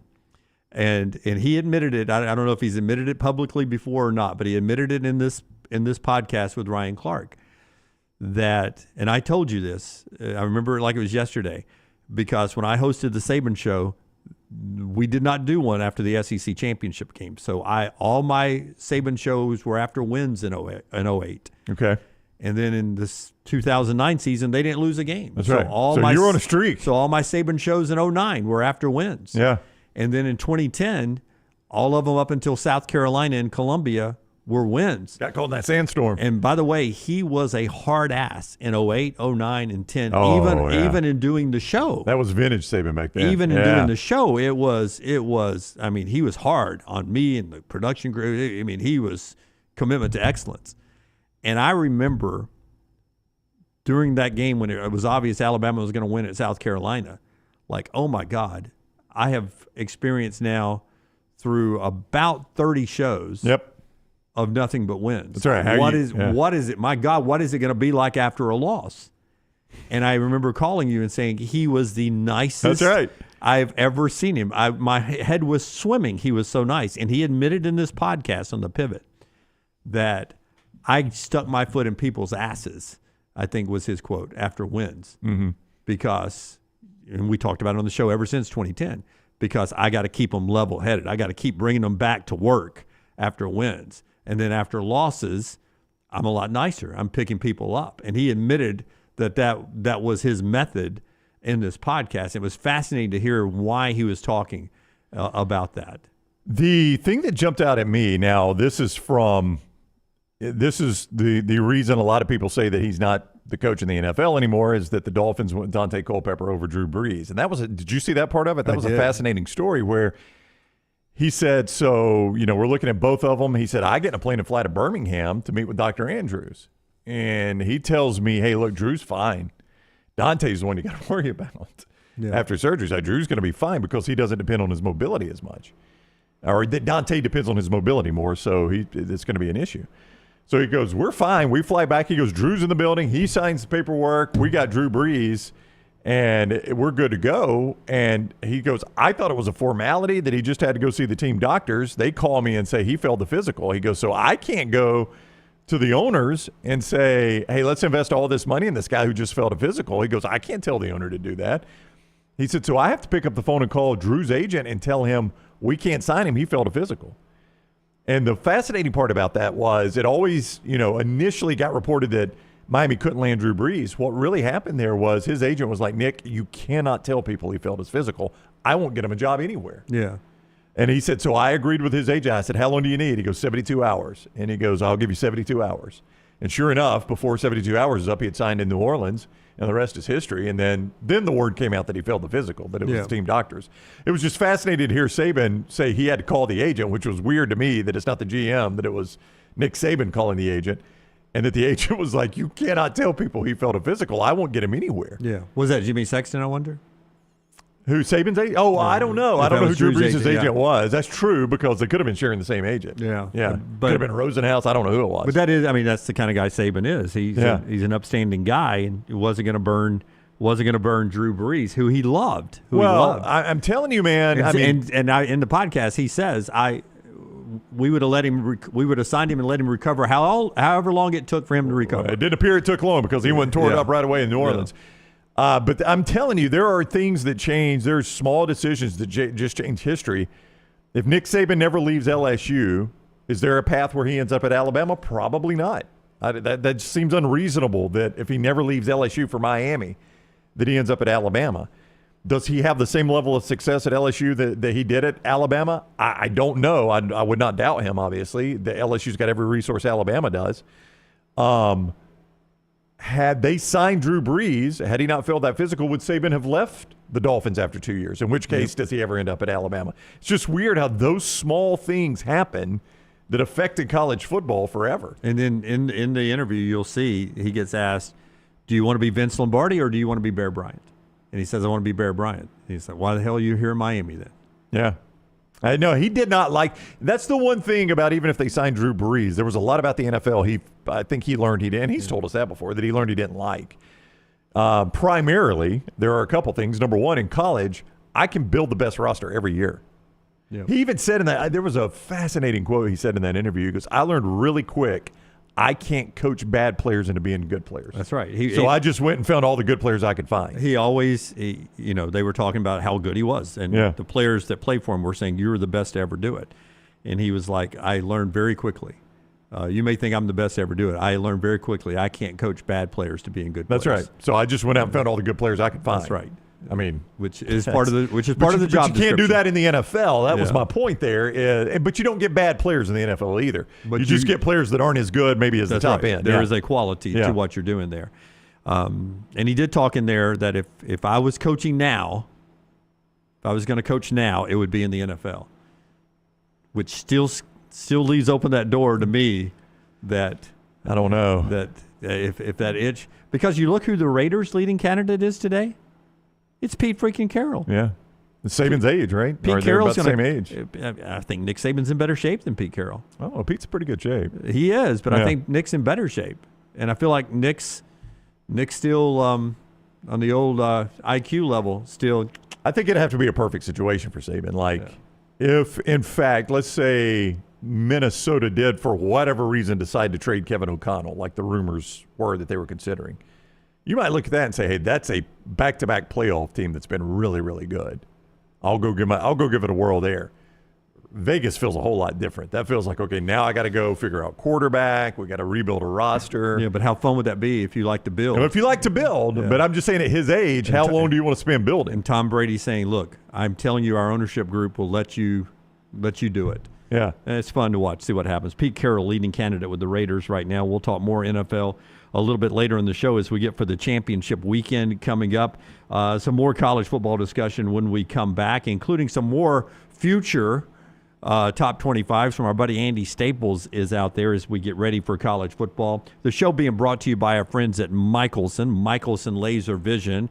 Brownie and I never went to get the laser eye vision. We tried. Neither one of us were candidates. Well, they told me we could do it, but here's the effect it's going to have on you. Basically, it was with my situation, I was going to lose at some point my near vision. My near vision's great. It's my distance vision that's bad. And they're like, we can do it. And I said, I just don't want to make that trade. They're like, then don't do it. Then don't do it. And for me, I have Fuchs dystrophy. Of course you do. And I'm not a candidate. That's right. And they told me, they were like, hey, you've got this issue. You can't do it. That's right. So that just shows you they're not just going to drag anybody there and do it just to collect a check. You can see more at Michelson Laser Vision, 969-8100, michelsonlaservision.com. Dr. Mark Michelson and his daughter Jennifer, pioneers in the field of LASIK surgery. They did do the surgery on Lance and took him from nearly blind to fighter pilot vision. They can do the same for you. michelsonlaservision.com. That is michelsonlaservision.com or 969-8100. Call the Next Round now at 205-734-0923. It's the O'Reilly Auto Parts World of Wheels, January 31st through February 2nd at the BJCC. With customs, classics, hot rods, and more. Check out the exotic lineup in the Supercar South Hall. Sponsored by Mob Inc. And don't miss the BMX stunt team performing outrageous stunts live. Friday only, meet All Elite wrestler Christian Cage. Saturday, it's Bill Carlton from Texas Metal. And Sunday, meet Oscar from The Office. Bring the kids for free Hot Wheels racing, costume characters, rides, and more. Get discount tickets at all O'Reilly Auto Parts stores. Details at worldofwheels.net. Storm season is here. Make sure you have a plan of action in place right now. Greg from Pell City and Storm Restoration Roofing should be your first call when storms hit. Insurance companies love working with Storm Restoration Roofing because of Greg Nelson's name and reputation in the industry. When storms hit, call Greg Nelson. He's local, 205-542-3531. He's the home of the free no-cost roof inspection. Greg from Pell City on Facebook, 205-542-3531. It's Storm Restoration Roofing. Stop by the New York Butcher Shop and pick up the finest in certified Angus prime beef steaks and burgers, premium pork chops, ribs, and all-natural chicken cut to order just for you. Their chef-prepared entrees and side dishes are the perfect dinner-to-go choice for your family and are ready to heat at home. With a great selection of fine wines and desserts, the New York Butcher Shop is your one-stop dinner shop. 2 locations to serve you, Cahaba Heights and on Highway 119 in Greystone. The New York Butcher Shop, rare quality, well-done service. This hour of The Next Round is presented by the Birmingham Racecourse Casino, now featuring 7 days of giveaways with your chance to win a share of up to $125,000. The more you visit the Birmingham Racecourse Casino, the more chances you have to win. By now, you guys know how I feel about my fashion. However, did you know that I care about your fashion choices? Cargo shorts are out, flip-flops are only appropriate on the boat, and please throw away that stained t-shirt from college. You may be thinking, EG, that's all I own. What do I do? Here's what you do. Go to nextround.store and fill your cart with a wardrobe that is approved by me. Stock up on logo t-shirts, hoodies for football season, and hats for every day of the week. Trust me on this one and head over to nextround.store to get stocked up for this season.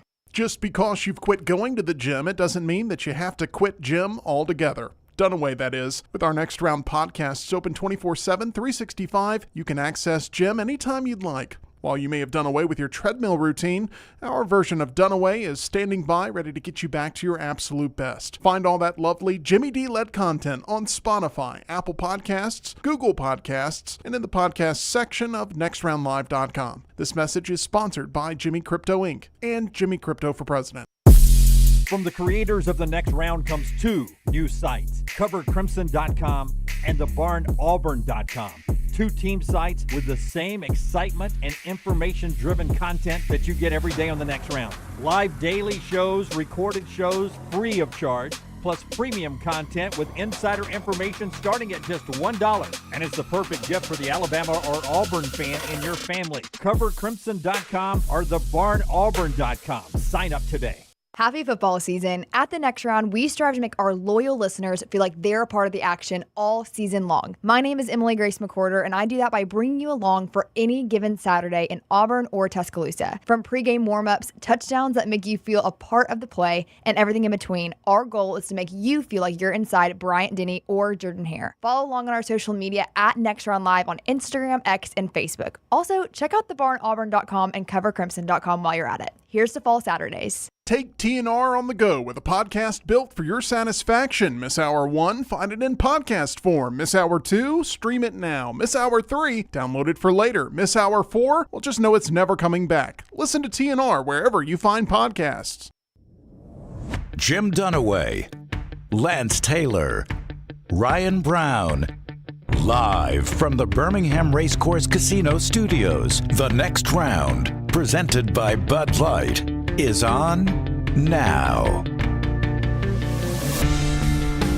Hour number 2 starts right now. LT on vacation, back with us tomorrow. Dunaway Brown with you, like our old AM days. Tyler, Forrester, Melton behind the big glass there. You have Taylor Korn handling everything on social media at Next Round Live, at Next Round Live. Emily Grace is coming out of the Cover Crimson Studios with her show with Clint Lamb, and she's joining us up here, covering everything else for us. Hope you are riding along. We've already talked basketball in the first hour. We want to go back to the start of the show where Alabama cruises past Vandy, 103-87. LSU on Saturday night. Auburn is hosting Tennessee with College Game Day, 7:30 on Saturday. Game Day, of course, is at 10 a.m. Central Time inside of Neville. If you want to hear the latest on Janai Broom, Stephen Pearl, Auburn assistant head coach, on the show yesterday, podcasting wherever you get the podcast. By the way, UAB basketball last night won their 5th straight game. They beat UTSA 81-78. Yaxel Lindenborg, 24 points, 14 rebounds, 7 assists, 3 blocks. It's ridiculous. 24-14, 7 and 3. They've won 5 straight. I think Andy Kennedy may be doing his best job coaching at UAB right now because of how dysfunctional that team was pre-conference. Now they've won 5 straight, and they get a heat check on Sunday, Brownie, when they play Penny Hardaway in Memphis at Memphis, 12 noon on ESPN2 in a battle for first place in the league. North Texas is really good too, but we find out 5 straight wins for UAB if they have fixed most of their woes as they travel to play rival Memphis on Sunday, 12 noon national TV. Yeah, I'm trying to find Memphis is 40th in the Ken Pom right now.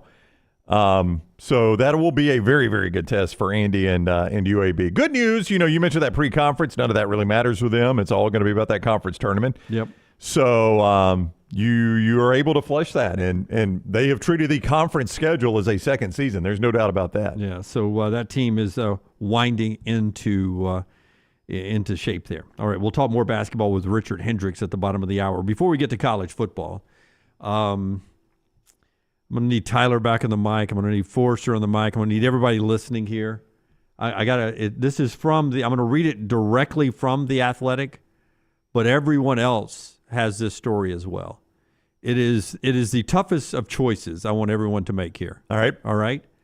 And I'll just read it from our friends at The Athletic. If you're not a subscriber, it's worth the small amount of money you pay to be a subscriber. I enjoyed their reads. But this is from The Athletic. You have a choice now. You know who's already on the Hall of Fame track after one season. It's Pirate pitcher Paul Skeens. Okay. There was a 1-of-1 trading card that was made. Rookie card of Paul Skeens. Mm-hmm. Why, real quick, if I could interrupt, I'm sorry to interrupt. They do this for collections. Okay, so it was intentionally a 1-of-1, like they knew this was going to be a big collection. Yeah, okay, all right, continue, intentionally please. a 1-and-1 because it becomes a big trading card thing. It was unearthed yesterday by an 11-year-old collector. So sorry to interrupt you again. Yeah. When you say unearthed, can you... He has it. Well, I know that, but like the box has, he opens it up. So he bought a box, and in that box is this 1-of-1 card. Topps rookie card. All right. He's got the 1-of-1. All right, continue. So the 11-year-old has this 1-of-1 card. As The Athletic writes, the card is enormously valuable. And as The Athletic's Larry Holder points out, it could fetch right now with Skeens only 1 year into his career, that card could get you $1 million right now as an 11-year-old. Okay. All right? All right, continue. The Pirates have reached out and are offering the kid this: 2 season tickets behind home plate for the next 30 years, a softball game for 30 people at PNC Park, him and his buddies. This is the card you look right here. A meet and greet with Skeens, a chance to warm up with the team, autographed jerseys, and a list of other experiences. Skeens' girlfriend, let me read on. Skeens' girlfriend, which if you're an 11-year-old boy, I don't know if you're into the window yet, but you're approaching. Oh, if he sees Skeens' girlfriend, he'll get in the window really quick. His voice starts changing instantly. Yeah. Skeens' girlfriend, the LSU gymnast and social media star Livy Dunn, also said she would offer her suite to the card holder if they took the Pirates' offer. Now, before you make the choice, again, here you go. Do you sell the card for $1 million? Yes. Or do you take the Pirates' Godfather offer there of 30 years, season tickets right behind home plate, and all those other experiences? It kind of feels like the Pirates put together like almost a gift basket really of does. stuff that just does not equal the value of the card. What else do we have laying around? What else do we have You laying can around? buy autographed jerseys and That's season right. tickets. I buy tickets and all I want. And a suite for cheaper than the $1 million you Yeah, get for the I'm card. taking the $1 million. No brainer. No brainer. I mean, just a conservative return on $1 million a year. How many behind the plate seats can I buy? I know. You tell me. You're the financial guy. Well, if I just put that $1 million, how many can you reasonably attend? Anyway? That's right. I mean, there's there's 81 of them, right? So I know I can't go to all 81. That's very unlikely. I mean, the general, I don't know what the 30-year return is, but generally you could, I mean, let's say 8%, okay? Let's say you got 8% on $1 million every single year, right? I mean, if his kids just like, if he's got good parents and they're like, we're going to invest this for you and we're going to live off the return, right? I mean, if you just got 8% on that money, I mean, I don't know what behind the plate seats cost for Pirates games. I mean, that's part of the problem is I don't even know what the cost would be for a behind the plate seat. I'm going to guess, Tyler, maybe $1,000 a ticket. I mean, I don't know for for the a year. No, for a game. That's what I'm saying. Yeah. I don't need them the whole year. Like we're talking about, you can't go to 81 games. Yeah, you could, if you Now- own those seats for 30 years, you could sell them as well. Well, Rusty says the kid's from California, so that's going to be problem number one. I got to get to 81 games. Yeah, I've got those Or seats, sell them so on I the can- secondary market. Yeah, I could sell them every game. Yeah, but if the Pirates suck, then they've lost their value. So apparently season tickets behind home plate at Crown Club are $25,000 per seat. So Okay.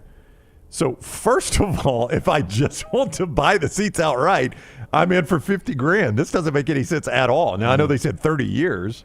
are you allowed to sell the season tickets? Well, that would be the other Because, thing, I yeah. mean, you could piece it out and just hope you get rich people that want to go to Pirates games all the time. Yeah. I mean, why do the Pirates? I got a buddy. It makes a nice return on 4 Bruce Pearl basketball tickets at Neville Arena. I bet he does. I mean, PNC seems like a really cool park, and it's on my bucket list of parks to go to, but no. Why do the Pirates want the card so bad? Skeens just wants it? It's a 1-of-1. Yeah. Well, yeah, but I'm saying Skeens wants it? According to the story, the Pirates put together the deal, so I guess they want to gift it to Skeens, I guess. I guess. Kind of. It's not going to be a surprise now. Yeah. If they were going to try to surprise him. Yeah, The other question, though, do you hold the card?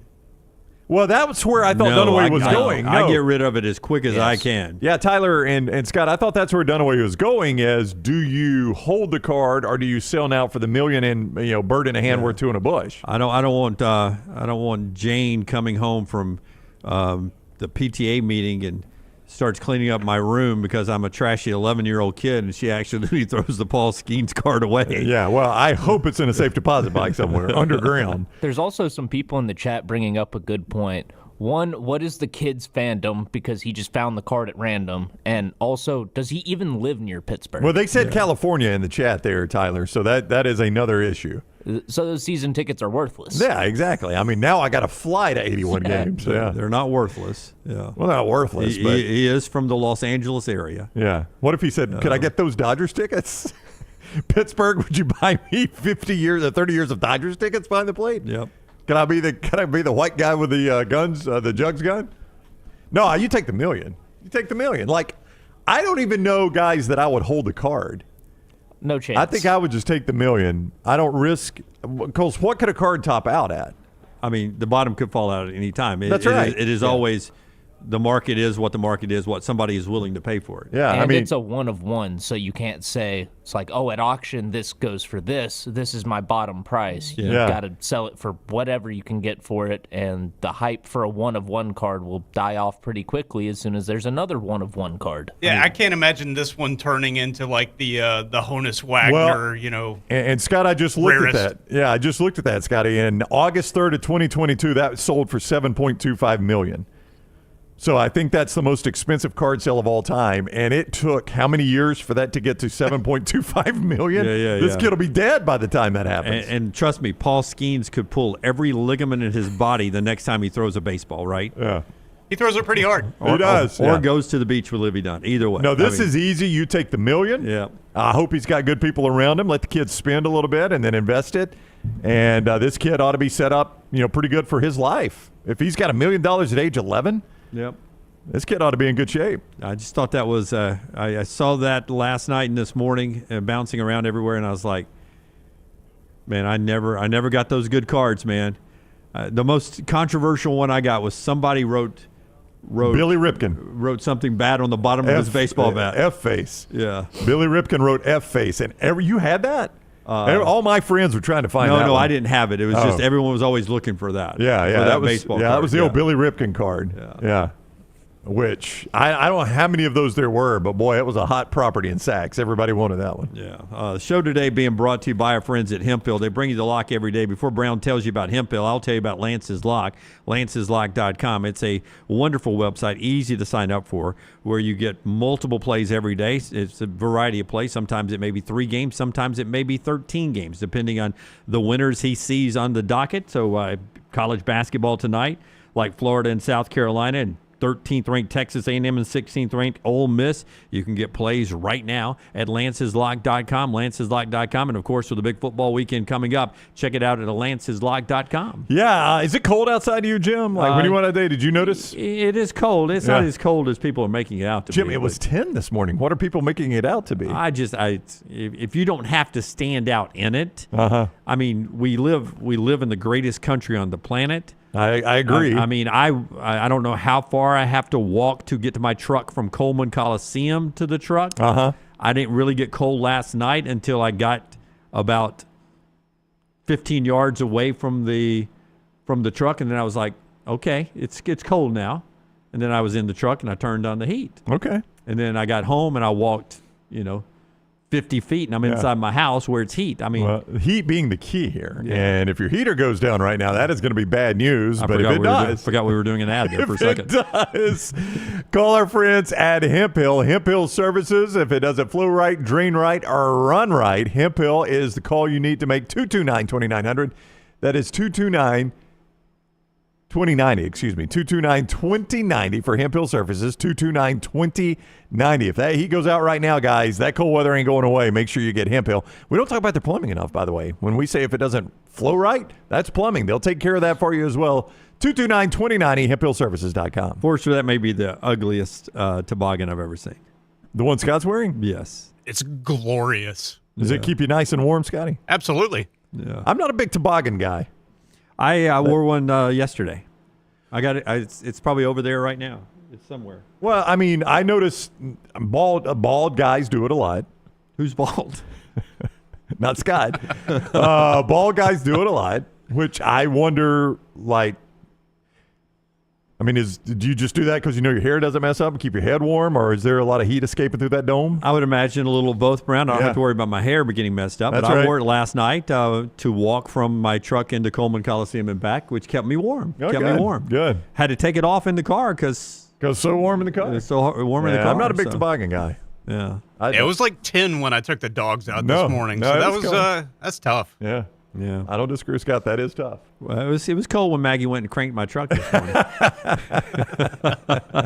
She did. I mean, I don't know what's going on. We're at a great point in our relationship. She really did this. She volunteered. I wouldn't let her do it, but she's like, "Hey, I'm already dressed. You want me to go crank your truck?" And I was like, "No."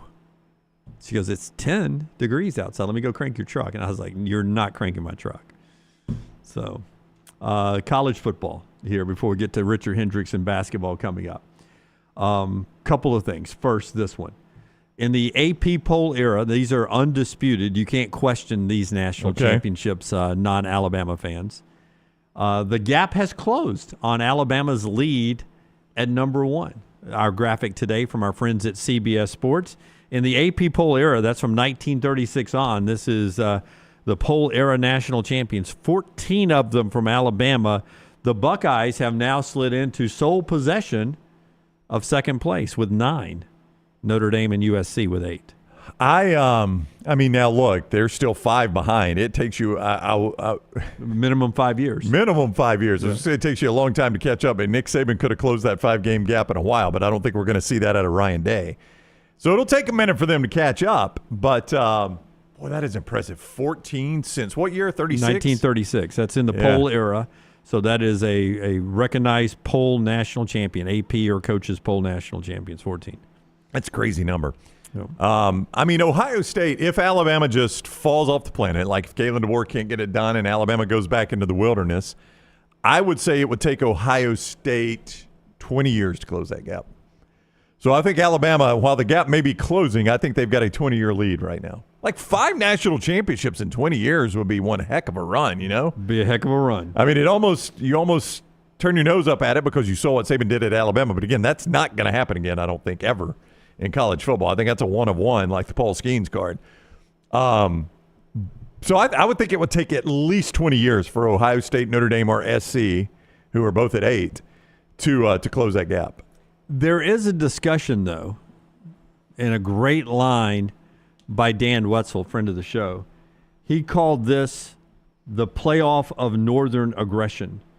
And there is a belief now that the North has risen again in college football, and they're not going to go away. And everyone that's chasing Alabama there are Northern schools, except for, I guess, USC is a Western school, but they're in the Big Ten. They're in the Northern Conference. Yeah. So I do think it's been a bit of a revival for the Big Ten. They've won back-to-back national championships now with Michigan, and then Michigan, of course, was in the playoffs. They lost to TCU. That's a very puzzling game unless you think it was sign stealing and things like that. But they did lose to TCU. I mean, you've had back-to-back Big Ten, and the Big Ten's not going anywhere. Not only did you have back-to-back, the overall number 1 seed was a Big Ten team, and they didn't even win the national championship. So there's some depth there. You're saying. And a team that didn't even play for the Big Ten Conference championship won the national championship. So that does show depth of league. Like that's very SEC-like. Well, I was going to say, if Texas and Georgia had played for the conference championship the way they did, and let's say Tennessee somehow got hot and won this thing, we would be beating our chest, guys. A team that couldn't even play for the SEC championship won this. Just like we did in 2017. Yeah, how deep is this league? Yeah, you did it with Alabama in 2017. Georgia and Auburn played for the championship. Yeah. So you got to give the same level of respect to Alabama, or excuse me, to the Big Ten when they do it, right? You got to give them the same level of respect. Great line, playoff of Northern No, aggression. That is funny. That is very funny. But he points this out, and is this factually true? He says there are 0 billionaires that actually live in the state of Alabama. Yeah, I can believe that was true. I think we have no billionaires that live here. I think Jimmy Rain at one point was close, but I don't think he ever got there. Obviously, the Apple CEO is an Auburn grad. He doesn't call Alabama home. But nobody else. We have 0 billionaires that live here. I mean, that's not that crazy. AL.com has reported that Jimmy Rain of Yellowfella has a net worth of $1.5 billion. Yeah. Okay, well, so Dan is incorrect. Yeah, he lists 0 billionaires that call Alabama home. Well, Jimmy might have moved to the beach. Yeah, is Jimmy in Florida, Georgia, and I don't know about it? Well, but even if he's not, he's obviously donating to Auburn. And he points out in the state of Michigan, there are 11 billionaires that live in the state of Michigan. Yeah. So he's just pointing out that there are bigger alumni bases and more money around the northern aggressors. Again, I'll point out, though, that if you these people didn't become billionaires by not getting a return on by getting no return on their investment. So if you don't get a return on your investment, you're not going to keep investing that kind of money. I understand that. Dan Wetzel, good read there on the northern aggression of the playoffs. One more football thing after Brownie tells us about our friends at the World of Wills, a great thing that happens every year in our community. Such a great family-friendly event. And it is coming back January 31st through February 2nd at the BJCC, the O'Reilly Auto Parts World of Wills. See custom, classic cars, hot rods, trucks, and motorcycles. New this year, check out the exotic car exhibit. Don't miss the BMX bike stunt team performing outrageous stunts live each day. Kids, meet your favorite costume characters. Race Hot Wheels on the free Hot Wheels drag track. Don't miss the Super Show. With one-of-a-kind vehicles from across the country, you can get your discount tickets today at O'Reilly Auto Parts stores and get all the details at worldofwills.net. I don't know if we have a graphic, if Taylor sent one out yesterday on Heisman odds for next football season. But I know we've seen the odds for who's going to win the Heisman next year. It's Arch Manning's the favorite, right? I think I saw him yesterday at 6-1 to be the Heisman. Yep. Anybody remember who the Heisman favorite was this time last year going into? So going into this season, the Heisman favorite. Yeah. At this time last year when the Heisman odds came out, who was the Heisman favorite, January to January? Milroe was up there, but I don't think he was ever the favorite. He was the betting favorite. Jalen Milroe was. He was the betting favorite? At this point last year, coming after the national championship game, Jalen Milroe was the betting favorite to win the Heisman. Yeah. He did not. Yeah. He did not. I'd like to know where Ashton Genty was. Yeah, I've got that. Oh, do you? You happen to have those numbers? Yeah. Just by comparison to where you should be maybe looking for your Heisman trophy. I got the last 3 years. This is from our friends at Yahoo Sports. The Heisman winner this year, Milroe was the favorite. Travis Hunter, of course, the winner. He was 50-1 odds to win the Heisman. 50-1. That would not have been a bad play. Ashton Genty was off the board. Was not listed. Couldn't even bet on him, huh? Yep. Cam Ward was off the board. Not listed. Wow, how about that? Yep. And the other guy that was in New York, Dylan Gabriel, was 9-1. Yeah. So he was the favorite of the guys that actually made it. Yep. Yeah. In 2023, Caleb Williams was your favorite at this time, coming off of winning the Heisman in 2022. Jaden Daniels won the Heisman. He was 20-1. Okay. Michael Penix and Bo Nix, who were also finalists, were 12-1. Better odds than the guy that won it. Yeah. And then Marvin Harrison Jr., who was the fourth person there, was 50-1. In 2022, C.J. Stroud was your favorite to win the Heisman. Caleb Williams won it 12-1 odds. C.J. was there. He was 5-1 odds. He was runner-up. Two guys who were off the board were 2022 finalists. Stetson Bennett, obviously. Yeah. And where is he now? Max Duggan was a Heisman finalist off the board. Now? Wow. Yeah. Interesting. So go deep if you're wanting to make a play. Don't necessarily. I mean, Arch Manning's chasing history there to be a Heisman favorite and go wire to wire there. Nussmeier apparently has passed in the betting at FanDuel. He's now the betting favorite. Nussmeier is. Arch Manning there at plus 950. Klubnik, Drew Aller. You really have to get down to the Jeremiah Smiths, the Carson Beck. How ironic would that be? The Julian Sayans of the world. That's where you start looking at the people that end up winning this thing. Is the Heisman favorite usually doesn't go wire to wire from this time to next time. All right, Richard Hendrix, the great basketball analyst, former Alabama great, who was on the call last night, will jump in next to talk about Alabama cruising past Vandy, 103-87, and just where the confidence level is 1 week later for this Alabama team after the loss to Ole Miss. Richard Hendrix on the other side right here on the Next Round. Everything Next Round is on demand now in the podcast section at nextroundlive.com. Things fall apart. There's even a book about it, but that doesn't mean you have to break the bank to fix them. Ryan Brown here for the Next Round. Our friends at Mortgage Right have a new renovation option that will make repairs and other home improvements easy. If you've recently purchased a home and find yourself short on cash, or you're looking to buy a fixer-upper, Mortgage Right's renovation loan program can help you spruce up your space. Repairs can be made to your roof, plumbing, flooring, and more with the help of top-notch mortgage professionals. So get your fix by visiting mortgageright.com/TNR. And MLS 2239, Equal Housing Lender. Hey, let me tell you about our friends at Urology Centers of Alabama. Compassionate and comprehensive urological care with 35 physicians, 17 locations across Alabama. Their patient-centered approach to all of your urological needs. Remember, they've got that new men's health center. It is beautiful, helping men with a wide range of sensitive male issues in a comfortable environment. You can always go online, visit urologycentersalabama.com, schedule an appointment with one of their many urologists today. Hey, Lance Taylor from the Next Round to tell you about one of our favorite places for breakfast, lunch, and dinner. That is Hamburger Heaven since 1982. Hamburger Heaven has been serving Birmingham's best hamburgers, cheeseburgers, French fries, hand-spun milkshakes, and sandwiches made fresh to order. All of their ingredients are fresh and prepared daily. This includes their beef, always fresh, never frozen, hand-pattied each and every day. For breakfast, lunch, or dinner, visit any of the 4 locations, Highway 280, Irondale, Gardendale, and Homewood. Since you listened to my last message so well and got rid of those cargo shorts and stained t-shirts, it's time to replace them with Rhoback. Go to Rhoback.com and click on the Refresh collection to find all that you need for an EG-approved wardrobe. It includes pieces that will have you ready to hit the golf course after a busy day of meetings, or comfy favorites for travel and working from home. Get 20% off using code TNR20. See, I'm saving you some money.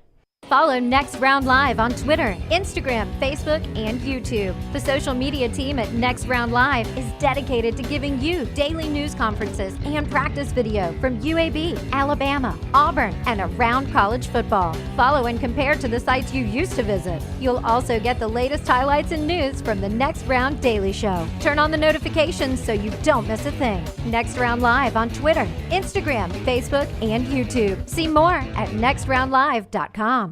Visit nextroundlive.com today. It's free, unless you haven't paid your internet bill. So go ahead and pay that, and then it's free. Heck, you can pull out your phone and go to nextroundlive.com right now, where you'll find all the free content that you can stomach, unless you haven't paid your phone bill. Then you need to pay that, and then you can enjoy all the free content. NextRoundLive.com is so rewarding that it should be behind a paywall, like Lance's Lock. So in summary, play Lance's Lock. Then you'll have enough money to pay your bills, and go to NextRoundLive.com, where you're always at your happiest, for free. It's time to pull the trigger on the Next Round merch that you've been eyeing. We know there's a lot to choose from at nextround.store, so here's a few of our favorite picks. If you want to match LT and Brown, go with the TNR logo hoodie and throw in one of Dunaway's favorite hats. Any of them will do. The Backroom's go-to is the classic logo t-shirt, while my personal favorite is the light blue TNR crew neck. All of these items can be found at nextround.store and are EG approved. Rest assured, your order will be packed with lots of love from us here at the Next Round. Head over to nextround.store to start filling up your cart. By now, you guys know how I feel about my fashion. However, did you know that I care about your fashion choices? Cargo shorts are out, flip-flops are only appropriate on the boat, and please throw away that stained t-shirt from college. You may be thinking, EG, that's all I own. What do I do? Here's what you do. Go to nextround.store and fill your cart with a wardrobe that is approved by me. Stock up on logo t-shirts, hoodies for football season, and hats for every day of the week. Trust me on this one, and head over to nextround.store to get stocked up for this season.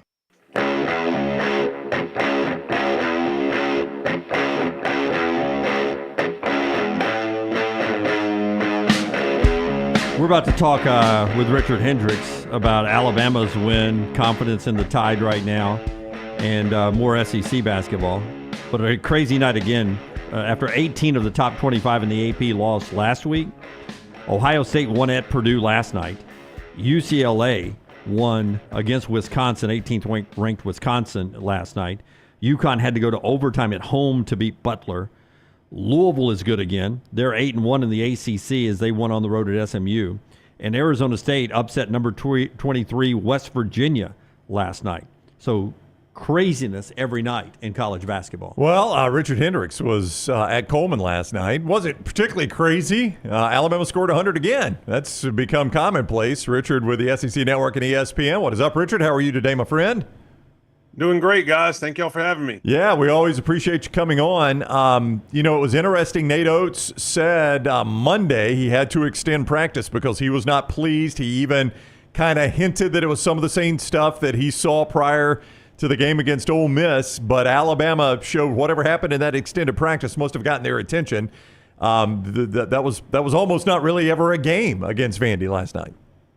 Well, this is a team full of competitors, and they have high expectations, and obviously they had to wake-up call against a really good Ole Miss team at home in another one of those midweek games when you're coming off of the road on the weekend. So these type games in SEC play can be trap games, but Alabama did a really good job of making the response and keeping the lead and closing it out against Vanderbilt. The struggle of the starting five is where I hear the fan base. When things are so good, all you have time to moan about who is the actual starters in the game. And I always try to point out, Richard, it's not really who starts, it's how many minutes you're playing. You can't just put these five guys out because you think they're the five best. You got to have pairings and stuff. But Mo Diabate, when he is on the floor, and that's who I think fans really want to see start maybe now, this kid, I didn't know he could do it offensively like he's doing it this year. And then yet he seems to have even taken it to a different level in hustle points, in rebounding, in defense. I didn't think he had this game in him. Well, he's showing you a little bit more of what he has. And, as obviously a guy who's had the reputation of being a glue guy, a hustle man, an energy player, has showed he's had a little bit of skill set. But listen, fans got to understand there are no starters. Like and even in American basketball, you got to stop the starting five. They're teams, and good teams have depth. And you would think they would trust a coaching staff that's won a couple of SEC titles and taken their program to a Final Four, that you put players in the game to match up against the defense to give your team an advantage. Mo Diabate is a player that is the matchup problem. And when teams don't have the ability to prepare for him as the top guy at the top of the scouting report, he's able to come into the game and change the rhythm of the game in a positive way. As a player, when you're coming off the bench, oftentimes you embrace that role. You get to see what the game is like, the flow of the game, and it tells you how you need to bring your energy and effort to try to make a difference. He's doing an outstanding job within his role, and he's even starting to show a little bit of an expansion of his role for Alabama. Nate Oats loves to talk about the hard hat. He gives the hard hat award. That's a guy, though, Diabate, he could have his own every game. I mean, that style is what that hard hat is emblematic of, right? I mean, he is, if you were like, point out the guy that is the hard hat player, it is Mo Diabate. Well, he embodies it for sure. Yeah. And I love it because for me, he has a little bit of a throwback game. You have a lot of guys now that love to play with the finesse. They want to shoot the outside ball. They want to play in space. But he is a guy who embraces the physicality of the game. He takes the fight to the opponent. He's always around the ball. And you see that type of aggressive play, good things happen. You get the foul calls on your side. You soften the defense up. And it's demoralizing to teams when you get second and third opportunities on offensive rebounds and steals in passing lanes when they're trying to get in a rhythm and play with finesse. He's the type of player that you have to have on your team if you want to be a championship caliber basketball club. What are you seeing in Jaren Stevenson? The offensive game isn't what it was at times last year. Do you think it's just a funk, confidence streak? What do you see when you watch him play? Well, I think you see what everyone else sees, and that's loads of potential. And I do think last night was one of the best games that I've seen him play. I think he had a really good game last year in the NCAA Tournament on route to the Sweet 16 against North Carolina. But 10 points, 7 rebounds, some strong post-ups, because when he's playing the three position, he's going to have a mismatch every single game at 6'10". You're going to have a smaller guy on you, and that's not going to have the length. He has the ability to score at the basket. He also has the ability playing the three that you're probably going to be playing a guy who's not as potent as a shooter. So you have the mobility to range around on the back line as a rim protector. So the potential is there. It's puzzling why you don't see him tap into what he can do, but he's still a young player. This is a guy who reclassified, who would have been a true freshman this year. And he's starting to come into his own, and you can see his body is changing. So it takes a while for players to develop. I think fans and people should be patient. He has a long time to continue to be a good basketball player, and hopefully he can have some of those good days while he's wearing crimson. Okay, I'm going to put my fan hat on here and ask a negative question, but not really. I mean, I just expect the world from a LeBaron Philon. What do you think has happened? And maybe through your reporting, you've learned some stuff that's going on. What has happened with LeBaron Philon offensively that has changed the last 3 games? I know he's pretty good at Kentucky, but last 2 in Coleman Coliseum have not been his big games. Well, he's a freshman. And as I mentioned, when you are the player that is at the top of the scouting report, the other team has a strong priority to try to stop you. LeBaron Philon's been a 3-time SEC Freshman of the Week. He's shown that he has the ability to play make, not only for himself, but for others. He's dynamic, and he has the ability to stretch it out from the outside shot when he's shooting. Teams are geared up that they know they have to be able to stop him because he can be a player that can be largely impactful on the winning margin for Alabama. And as you get into conference play and things starting to tighten up and possessions are more valued, it becomes more and more difficult for freshmen to have the contribution that they may have had in the non-conference slate where there wasn't as much film on. It's the challenge for him that he has to continue to study the game. You have to watch your opponent. You have to study what you were able to do in the non-conference, how it was effective.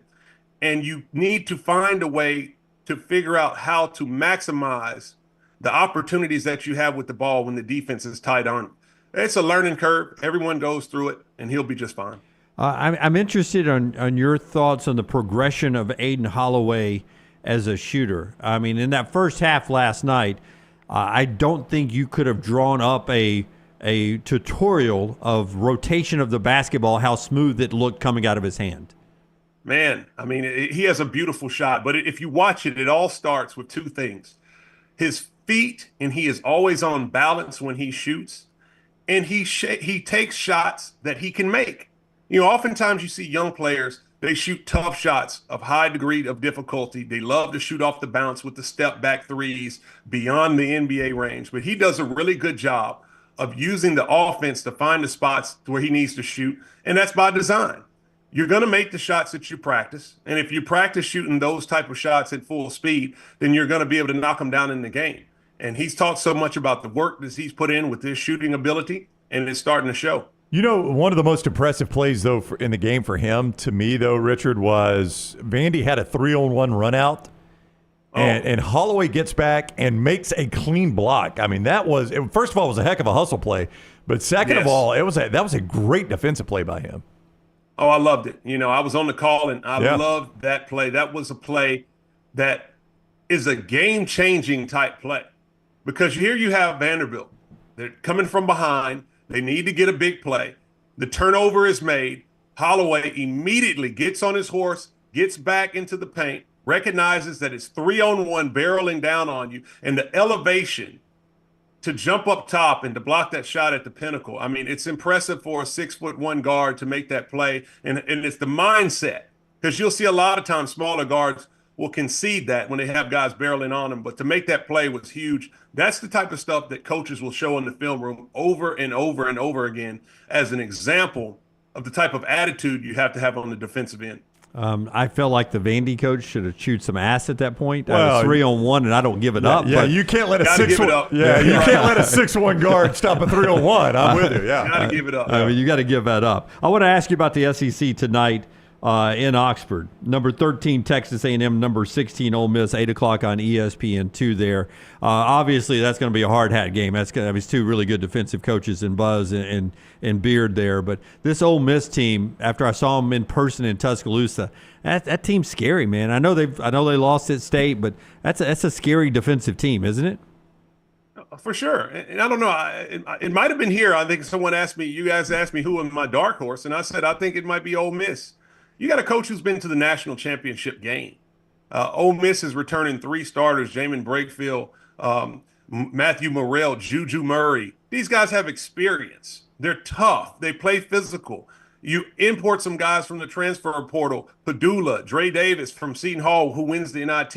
You have guys who are seasoned. And Malik Dia, who has SEC experience at Vanderbilt and put on a show in Coleman Coliseum with a big-time double-double. They are built to be disruptive. And that's the type of style of play that, depending on how you play and the style in which that you enjoy playing basketball, if you like playing up and down and free, they're not going to allow you to do it. And they're going to set the tone. They play at a slow pace in which they can control the tempo of the game. And they've been able to be successful with that. I think Alabama fans saw exactly what that's like. And they'll have another game of a team that plays similar and likes to get on the offensive boards tonight with Texas A&M. My fascinating stretch for Tennessee. I want to talk about this Tennessee-Auburn game with you, but first, just on Tennessee, they beat State by 12 last night, but they're at Auburn Saturday where they'll be underdogs. Auburn may get Broome back. We'll talk about that game specifically in a moment. But Kentucky at home, Florida at home, Missouri at home, all those are ranked teams. All those are good teams. This in a lot of ways, this stretch will define Rick Barnes' team here in the middle of the season. Absolutely. Well, Rick Barnes' teams are going to give 100%. They're going to be prepared. When I look at the roster, I don't know if they have the dynamic scorer of Dalton Connect, who was able to bail them out last year. Now, Chaz Lanier is terrific. And in his own right, he should not be compared to Dalton Connect because they're two totally different players, even though the point production is there. Lanier lives more so with his shooting ability as opposed to being a three-level scorer who can shoot from the outside, drive, post up, and play in the mid-range. And it's been effective. But Tennessee has to find a way to manufacture some offense when they're playing against high-level defensive teams.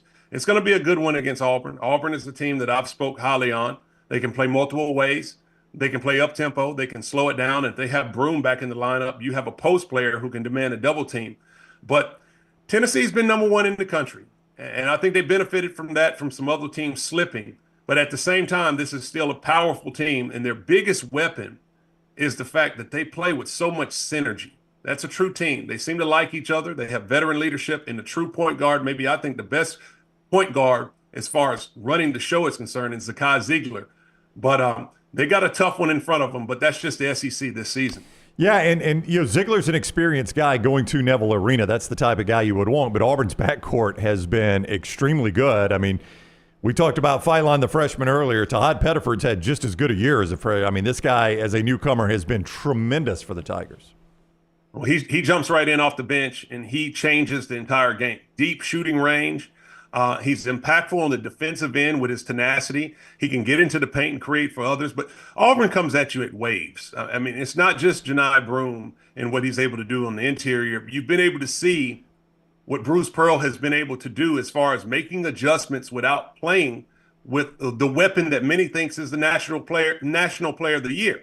So the shooting ability, Miles Kelly, Chad Baker-Mazara, Denver Jones and what he's able to bring to that team is just remarkable, and they're playing high-level ball. But this will be a test, and I expect the Vols to be ready to go into the jungle. Yeah, tough to stop that Spain pick and roll that Auburn likes to run.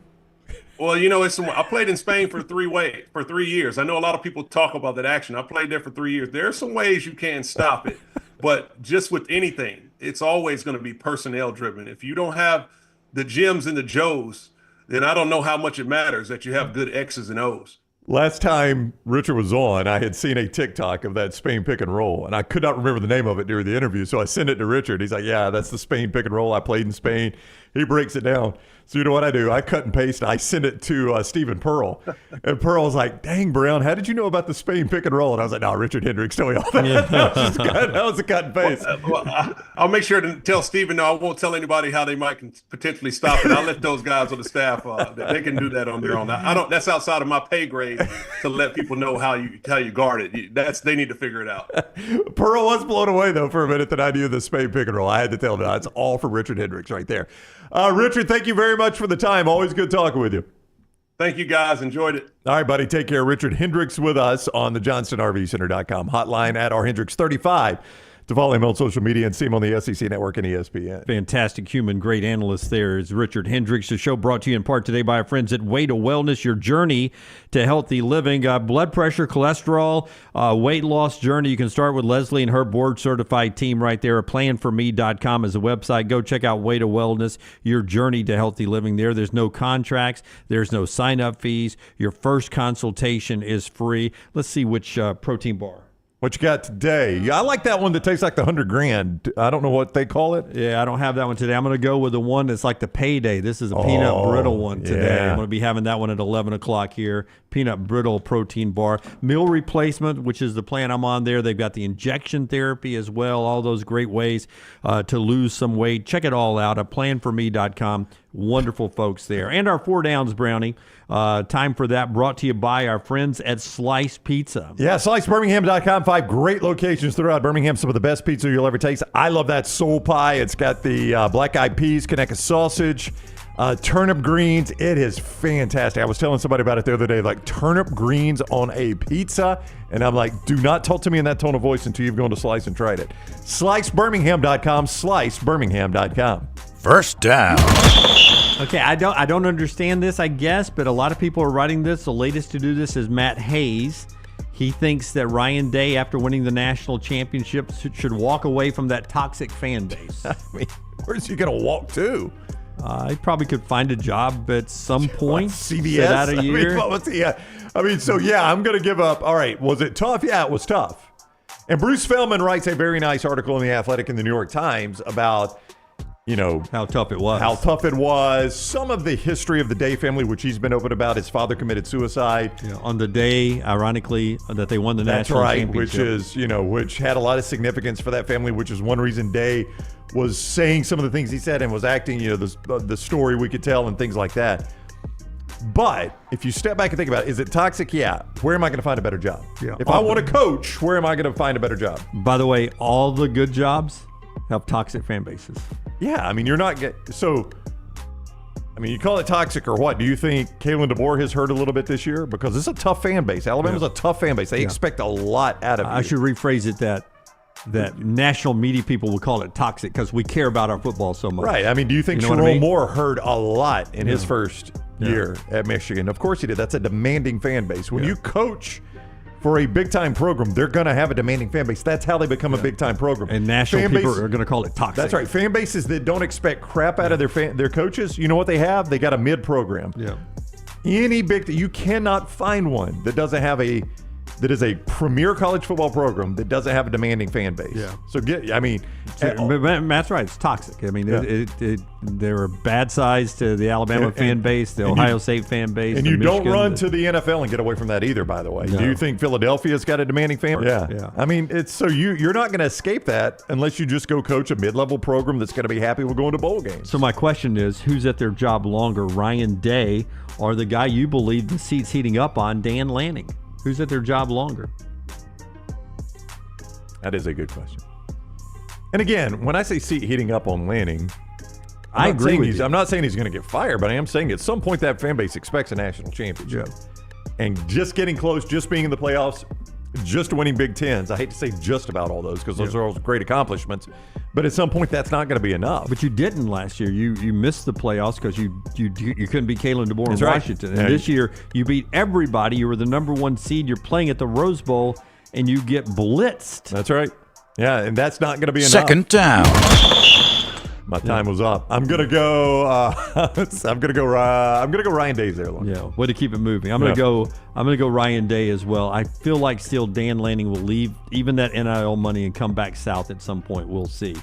Patrick Mahomes and Josh Allen have split their 10 meetings. 10 times, their last 10 times, 5-5. The difference is 3 postseason meetings. Kansas City is 3-0. In those. Mahomes owns Josh Allen in the postseason like blank.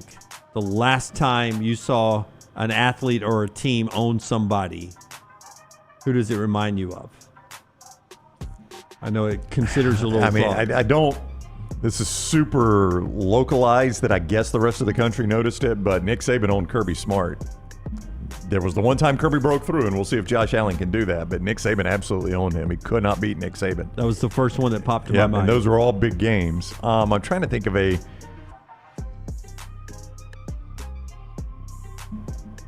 Right now, Michigan owns Ohio State. They can't find a way to beat them, but they do. Yeah, I don't know, but you're right about that. I thought Saban and Kirby was a pretty good comparison. That's a pretty good one. I just feel like you're, obviously you start with what you know most and then work out. I mean, we saw that one play out right in front of us. But listen to this stat. If Mahomes beats Josh Allen this weekend, there'll be 4 straight playoff wins, Mahomes over Allen.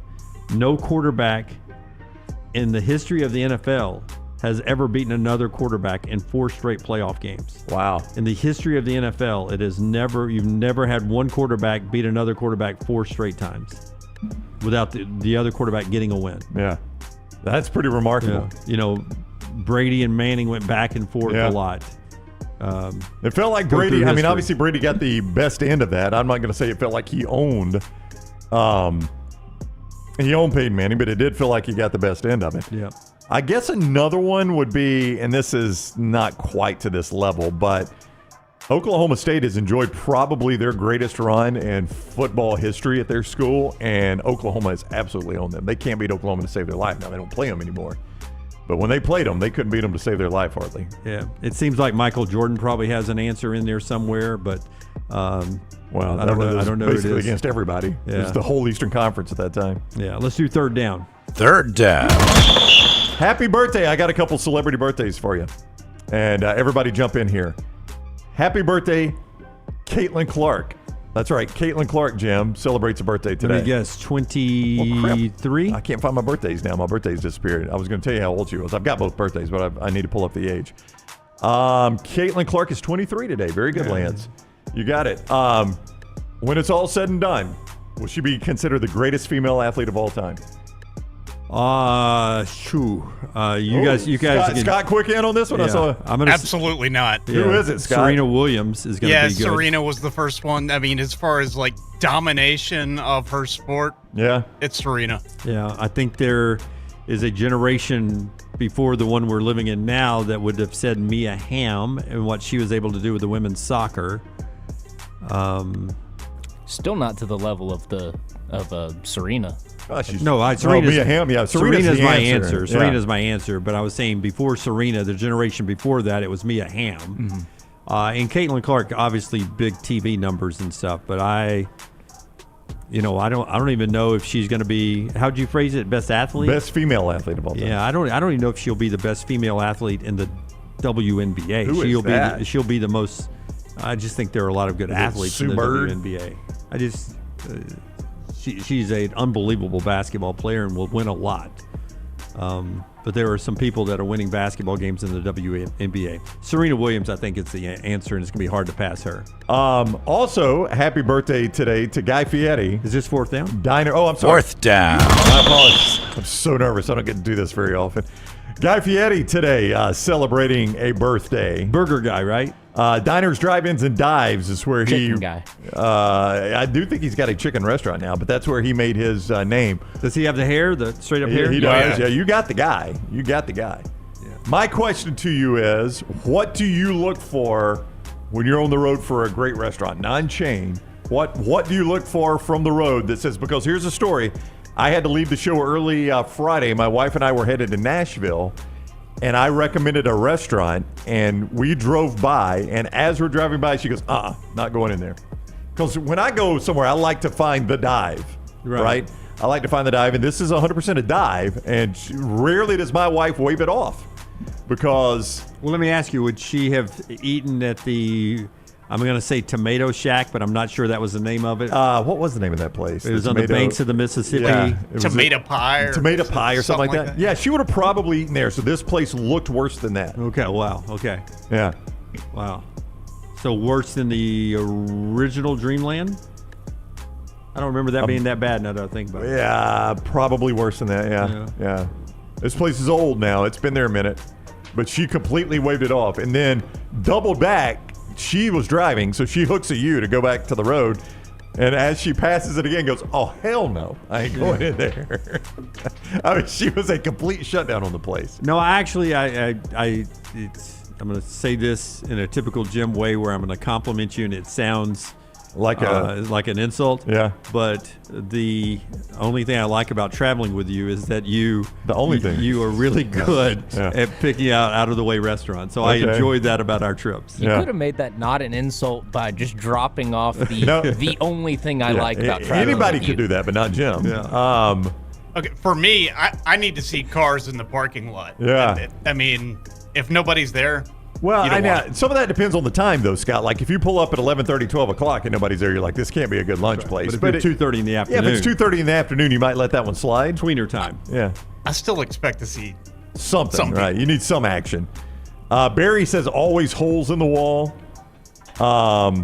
Jonathan says he goes by the Google rating. Well, I never even look at the Google rating. I'll check out Yelp every now and then. Keith says if there are trucks in the lot. Like pickup trucks or I guess that's 18-wheelers? Yeah, pickup trucks. I was thinking 18-wheelers because they're on the road, so they would know a good spot. I always tell my family when it's a hole-in-the-wall joint, I'm like, do you know how good their food has to be for people to keep going there? Like, this place is a complete and total dump. I admit it. It's a dump. And it's probably, you probably don't want to see the kitchen, but do you know how good it has to be that people still come to maybe the bad part of town and to a dumpy restaurant to eat? Like the tomato place we ate at. I mean, they didn't have enough parking. People were having to park on the side of a busy four-lane highway. Four-lane highway, Yeah, a dump of a place. I mean, the place was a dump, squeeze right? in and sit outside in July heat in Mississippi. It was good. I enjoyed it. Would eat it right now. That is Four Downs, brought to you by our great friends at Slice. Would eat that right now, too. Not a dump, and I would eat it right now. SliceBirmingham.com. That is SliceBirmingham.com. And our show also brought to you by the great Daniel A. Moore. DanielMooreArt.com, the legend, a tribute to Coach Nick Saban in his 6 national championship seasons. Boy, you want this painting even more after you watch that Pivot podcast with Nick Saban, get you fired up about what he's accomplished in his life. You can remember it forever through the eyes of Daniel A. Moore. Just go check it out and see if you want to purchase the legend right now, the tribute to Coach Saban. And don't forget to use the coupon code, the promo code TNR. It's all right there at DanielMooreArt.com. One more hour to go. College football, college basketball, and trash still ahead. This is the next round. Follow Scott Forrester on Twitter at ScottForresterTV. Hey, there's nothing worse than waking up to a plumbing problem. Don't get caught in a flooded house. Call the guys at Hemp Hill Services. Adam, Chad, and the team at Hemp Hill are the only ones I trust to fix it and fix it right the first time. Hemp Hill Services does it right and always at a fair price. For all of your plumbing, cooling, and heating needs, trust the name that Birmingham has trusted since 1954. That is Hemp Hill Services. Call now, 205-229-2090. That's 205-229-2090. Storm season is here. Make sure you have a plan of action in place right now. Greg from Pell City and Storm Restoration Roofing should be your first call when storms hit. Insurance companies love working with Storm Restoration Roofing because of Greg Nelson's name and reputation in the industry. When storms hit, call Greg Nelson. He's local, 205-542-3531. He's the home of the free no-cost roof inspection. Greg from Pell City on Facebook, 205-542-3531. It's Storm Restoration Roofing. Stop by the New York Butcher Shop and pick up the finest in certified Angus prime beef steaks and burgers, premium pork chops, ribs, and all-natural chicken cut to order just for you.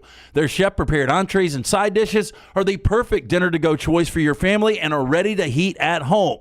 With a great selection of fine wines and desserts, the New York Butcher Shop is your one-stop dinner shop. 2 locations to serve you, Cahaba Heights and on Highway 119 in Greystone. The New York Butcher Shop, rare quality, well-done service.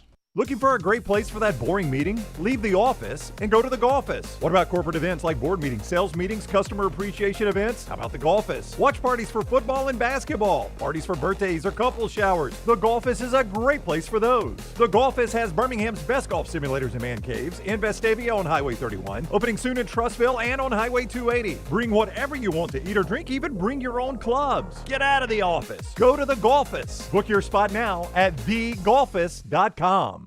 You could win a Cadillac CT5 or your share of $25,000 in free play and cash at Birmingham Racecourse Casino. The more you visit, the more chances you have to win. Play the latest, most exciting games around with fun bonuses and big jackpots. You can be a winner too. Come win your share during the Cadillac CT5 and $25,000 giveaway at Birmingham Racecourse Casino. Drawings April 5th and 6th. Located off I-459, exit 31, Derby Parkway. Must be 21 or older, must be present to win. Start your day online with our website, nextroundlive.com, for the latest videos, podcasts, and college football stories. It's also a great way to stream the show or shop in the Next Round store. Stay connected by visiting nextroundlive.com. Hang out with the Next Round on the go. Whether you're driving to work, running errands, sitting on the beach, or you just need a break from the real world, we can keep you company. Check out the Next Round, Mystery Fifth Hour, and our other shows on your favorite podcast app. We'll meet you there. Do you need some refreshed college wear to represent your team this year? Shop Roback's Game Day collection that includes both Alabama and Auburn. From quarter zips to hoodies, Roback has it all. Get 20% off on us using code TNR20 at roback.com. Start your day online with our website, nextroundlive.com. The latest videos, podcasts, and college football stories. It's also a great way to stream the show or shop in the Next Round store. Stay connected by visiting nextroundlive.com. That's nextroundlive.com. Think about the best summer nights of your life. How many of those were in a great t-shirt? Visit nextround.store to get the perfect t-shirt for the next perfect Southern night. Nextround.store. The memories are waiting. Do you need some refreshed college wear to represent your team this year? Shop Roback's Game Day collection that includes both Alabama and Auburn. From quarter zips to hoodies, Roback has it all. Get 20% off on us using code TNR20 at roback.com. Jim Dunaway, Lance Taylor, Ryan Brown. Live from the Birmingham Racecourse Casino Studios, the Next Round, presented by Bud Light, is on now. We'll get back to college basketball a little bit later on this half hour. Brown and EG will have Trash Force coming up in a little bit at 11:30. LT is off today, back with us tomorrow, a little vacation day, getting ready for the Sunday championship games, 2 o'clock on Fox. Commanders and Eagles, 5:30 on CBS. You got Bills and Chiefs. Bama wins last night, 103-87. 22 from Holloway, 22 from Diabate, 21 from Mark Sears in the win over Vandy. They get LSU on Saturday night, Auburn and Tennessee Saturday night as well down on the Plains. Auburn, no midweek game this week. Stephen Pearl yesterday on the show telling you where Janai Broome and the thought process on his possible return this weekend is. But a little football here to start this hour. Brought to you by our friends at Champy's World Famous Fried Chicken, Highway 119 in Alabaster. Sterling and the crew, you're looking for a good place to eat. It's off the beaten path, just about a mile off I-65 on Highway 119. It has character in the building there. It's got great personalities, both the owner, Sterling, the folks that work there, and some of the folks around the bar. You'll get great atmosphere there, and the food is undeniably great. Brined overnight, cooked to order fried chicken. I'm a big two-breast guy, and all the great sides, Mississippi Delta recipe tamales, and so much more. It's Champy's world-famous fried chicken, champyschicken.com. Okay, the discussion here, Brownie, is about the expanded playoffs. You've seen it now. You've had a chance to digest it. We've reacted to the Monday night game yesterday. It is now Wednesday, and I want to know, expanded playoff, good? I don't know yet, or not good for college football? How do you feel about it? Great for college football. Great, so not even good. You're going I haven't even great. seen the TV ratings. Have you seen TV ratings? I have not. I keep waiting for you to drop those on me. Well, I haven't seen them yet, which probably tells you a lot of what you need to know. If Somebody's trying to put those into a good place. Yeah, so we're trying to manipulate numbers here. I will check and see if I can find TV ratings, but I have not seen any, and we're 2 days after the game, so you should have seen them by now. I thought it was great for college football. I saw it was common right after the game to ask, how did you feel about this college football season? Because it was with the first college football playoff. I thought this was one of the best college football seasons we've ever had. Did you feel that way? I enjoyed the heck out of it. I mean, other than, 3 losses by Alabama. Well, I mean that's going to affect any fan base. Auburn didn't live up to what I thought Auburn was going to live up to, but I mean, as far as sheer excitement, and it was interesting for me to see how teams losing and how it would still keep interest in the games the following weekend. I felt like even with the losses hurt, and it still fed into the excitement of the weeks to come. So I was afraid that we would lose the intensity of the regular season. I don't think we did. No, I don't think we did. I thought we had one of the best regular seasons we've ever had, in my opinion. So, I mean, you had more meaningful games later in the season. Everything wasn't buttoned up and done. Like Ohio State getting upset by Michigan would have been a monumental game because it would have knocked Ohio State out of the playoffs in the past. Well, it still had meaning because all of a sudden you looked and you're like, well, Ohio State's not getting a top 4 seed. I know that. So now all of a sudden Ohio State's going to be hosting a college football playoff game. And some team that thought they might get Penn State is now going to get Ohio State. This feels like, it just had a different type of meaning. That's right. Every game had a meaning for its own reason. That's right. Yeah. So I thought we had an excellent season. So I thought everything. Now they can fix the college football playoff. We've discussed that. What fixes need to be made. I don't think that's that's just purpose seeding. of your question. Well, I think seeding. There's a couple. I personally think you should do one more round at least on campus. But aside from all of that, how did this impact college football? I thought it was nothing but a positive for college football. Now, let me ask you about the calendar because that is the next discussion. Everybody who covers the sport says there was no buzz on the weekend leading up to the game because of it being such a big NFL 2-game Saturday, 2-game Sunday weekend. Felt like we've always dealt with the playoffs around the national championship game. There are 4 things that were written down that I got today from our friends at Bleacher Report that college football has to deal with its calendar. One of them is the academic calendar. Now, that used to be a really big deal that they wanted football to be a fall sport. They wanted it to end on January the 1st and not bleed over into the spring semester. Funny how TV money changed all that. I think we don't care about the academic calendar anymore, right? I don't know why you would.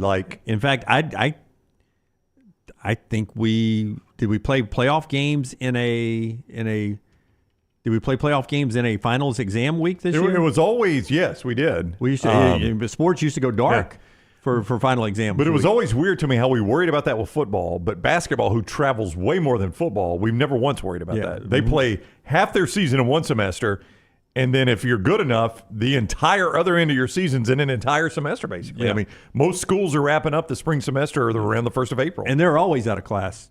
They're never in class. Nobody travels more than men's basketball. Yeah, always out of class. I guess women's too. They travel about the same. And in men's baseball, we go past the end of the semester. We go into the summer. Yeah. I mean, if you take a May term class and your baseball team's any good, you're probably not there for any of the class. Yeah. I mean, it's I used to love those May championships in the summer. I used to love those May term classes. Yeah. Did you take those at Montevallo? Did they have May term? Anytime we had a short term. We had May, summer 1, and summer 2 at Jack State. We had our short term was coming out of Christmas break. Oh, was it? And it was basically a 25-day sprint. Yeah, just through a class. Yeah. And I mean, you could knock a class out in a hurry. The next thing that they have to deal with on the calendar is the holidays. Those aren't changing. That's an obstacle. You're not going to move Thanksgiving and Christmas, right? So to change the college football calendar, we discussed this yesterday. People are talking about, well, we got to start sooner in the summer, which I think we would all be for. You know, we're used to playing in 100-degree heat down here. Be great weather in the north, and there's no difference in playing the last Saturday of August or the first Saturday of September. It's going to be hot as 10 hells in the southeast, no matter which of those days you pick. Yeah.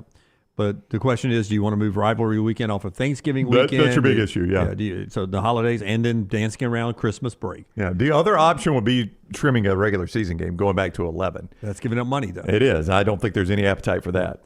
The tradition of it all, and I think we're getting into the bowl games when you talk about tradition. You're okay punting that. I am. I mean, the bowl games don't hold any sort of sentimental value for me. If the Sugar Bowl never played again, or the Cheez-Its Bowl, well, the Cheez-Its Bowl's out of the playoffs. They would keep playing. But if the Sugar Bowl had less of a game than it had this year, which this year the Sugar Bowl was Georgia and Notre Dame, had it been Alabama and Michigan, I would have watched it just like I watched Georgia and Notre Dame. Like, it's not going to have any sort of sentimental loss to me. We differ on that because I loved the New Year's Day, the way it was set up this year with 3 bowl games and that being the only games, all of them being playoffs. And the one thing there will never be. But I would still say you would have games there. They just might not be in bowls. Yeah. But I get it. I mean, there are people that they grew up watching the Rose Bowl. They want to keep watching the Rose Bowl. And I don't hate the Rose Bowl. I'm just saying if the Rose Bowl this year had been Illinois and South Carolina, the way the Cheez-It Bowl was, that is not going to impact my life. I'm not going to be like, oh, my God, I cannot believe the Rose Bowl wasn't Oregon and Ohio State. And the last thing they're never going to get rid of, that is their hurdle, according to the Bleacher Report, is the NFL. No, never go anywhere. Yeah. Holidays in the NFL are not changing. Yeah. Both those things are staying the same. If you move it earlier, as we said yesterday, you'll only be going against the NFL regular season.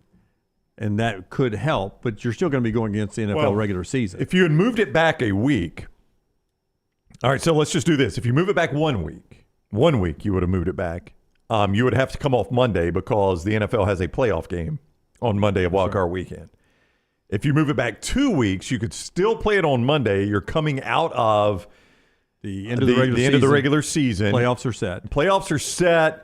But the main thing people are reacting to that day is whatever 1 or 2 games affected the playoffs. Yep. And then coaching firings. All the firings. All the Black Monday firings. Yep. So that's the 2 things people are. So I would say you stand a better chance of getting attention on that Monday coming out of the end of the regular season than you do coming out of the divisional playoff weekend like they did this year.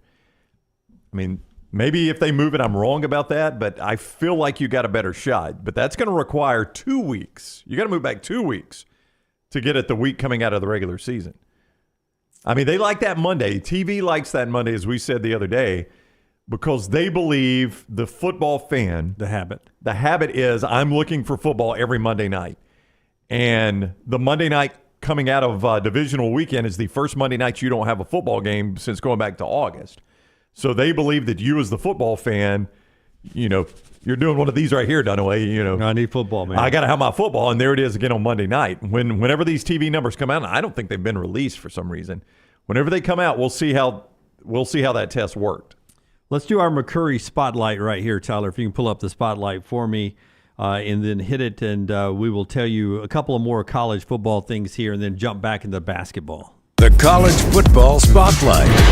If you need a car, van, or truck, you rent from McCurry Van and Car Rental, the local rental company you can depend on. They got the SUVs, the passenger vans. They make it easy to rent. They get you in and out fast. Locations in Athens, Muscle Shoals, Huntsville, 2nd Avenue Northwest, and Coleman, and Skyland Boulevard in Tuscaloosa. Reserve your rental today, 256-559-1003, 256-559-1003, or McCurryRentals.com. By the way, one spotlight was the snow yesterday at Southern Stadiums. We saw LSU yesterday. Here's the way it looked. By the way, much better video from the folks down at Auburn. This is the way Jordan-Hare Stadium, professionally shot, looked with snow falling there on the plains. Look at that. I mean, how bad does it stink when you're the social media team? You don't even get a snow day. You gotta find a way to get to the stadium to get the video everybody wants to see. But they turned on the lights for it. Yeah. That is great work by Auburn football there yesterday. Snow day in Jordan-Hare. How much did Auburn get? Do you know how many inches? I don't. It was hard to handle in Fairhope yesterday. A friend of mine sent me 9 inches. 9 inches. Yeah. That is a lot to handle. Tough to take right there. I saw someone in the mybookie.ag chat room saying there are a lot of Auburn students that can't get back to campus right now, that they're stranded and can't get back. 3 inches at the Floribama. Boy, but they had some big snow drifts. My wife pulled up, she was showing me a Instagram story that Bama did. And some of their drifts were crazy, man, the snow that they got there. It could have been snow on the dunes, though, right? No, this was up by the Bama, not out on the dunes. This was like right at the base, the main stairs that go up to the top of the dome. One of the snow drifts right there was... Because of that wind still blows. Yeah, the wind just blowing the snow right up against the building. A couple of football moving parts. Georgia Tech has hired Kobe Jones as its corners coach. He was an Alabama staffer last year. And Ohio State making room for Julian Sayin. Devin Brown leaves Ohio State's quarterback room after waiting for a couple of years. Never got to be the starter. He's on his way to California to be their quarterback and the movement there in college football. That's the Spotlight brought to you by our friends at McCurry. McCurryRentals.com. That is McCurryRentals.com. Yeah, and we jump back in to our college basketball conversation brought to you by our friends at Hemphill. Whether it's not flowing right, running right, or whatever else is draining right. Hemphill will take care of you. Heating, so important this time of year, 10 degrees I'm told when we started today. But air conditioning will be important for you very soon. They take care of all that. And all your plumbing issues, a name Birmingham has trusted since the 1950s. That tells you something about Hemphill, the best in the business, 205-229-2090. I want you to hear from Nate Oats about his bench last night, and also hear who he's criticizing in this. Cut number 1, Tyler. And then I'm going to ask you the question where Alabama fans' confidence are this Wednesday as opposed to last Wednesday coming off the Ole Miss loss. And you see the mybookie.ag chat room like I do, Brownie. A different feel today from Alabama fans no doubt. than it was last Wednesday. Here is Nate Oats, who is being really intense with this basketball team, coaching them hard.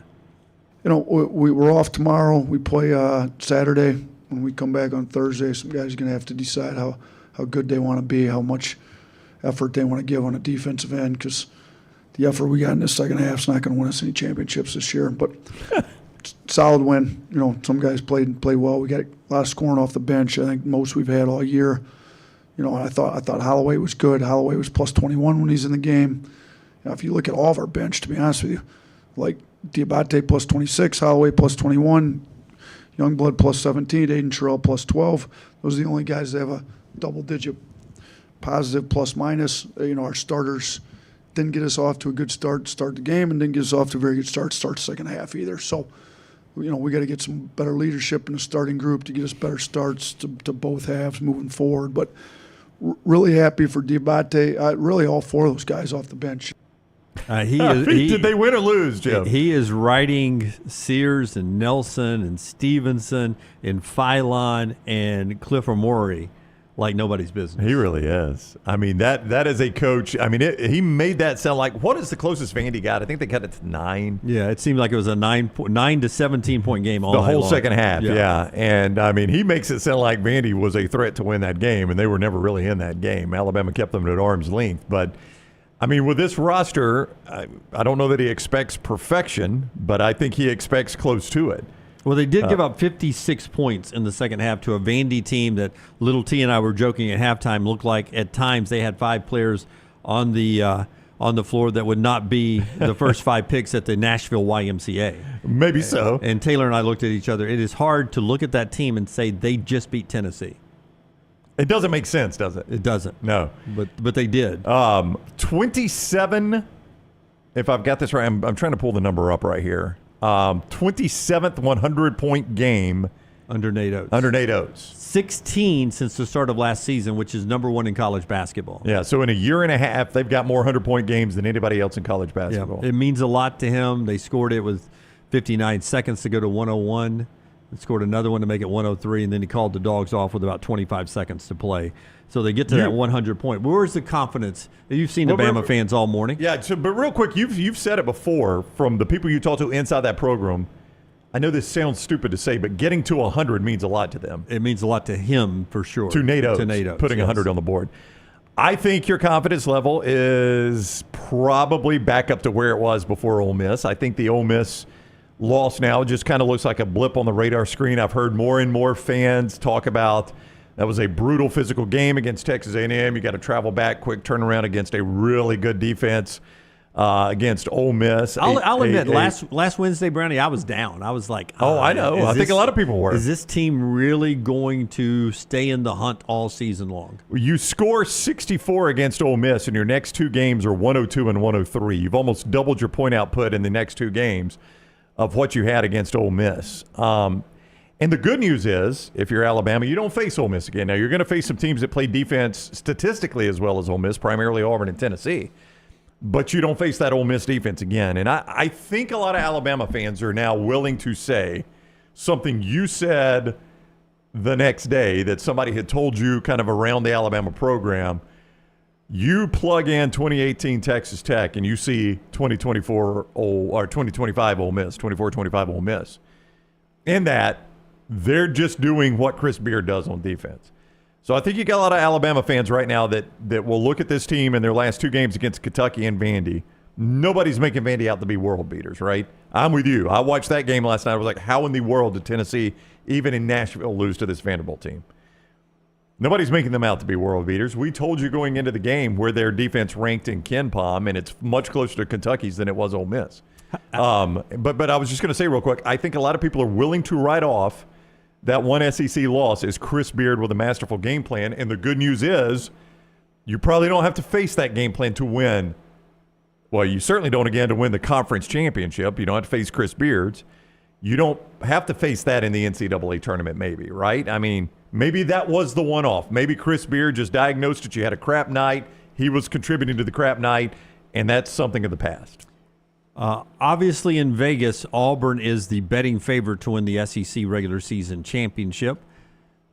Who do you think, according to Vegas, the number 2 team is to challenge Auburn down the stretch? It would have to be Alabama because Ole Miss turned around and took that loss at State. So now they both have got the 1 loss, and Tennessee's already got 2 losses. And if you're doing odds on Tennessee, you're looking at what I brought up to Richard Hendrix. That schedule they got coming up is a brutal schedule, and it starts Saturday in Auburn. Yeah, in fact, as far as Tennessee's concerned, it could be a 3-game lead over Tennessee if Auburn beats them again this weekend.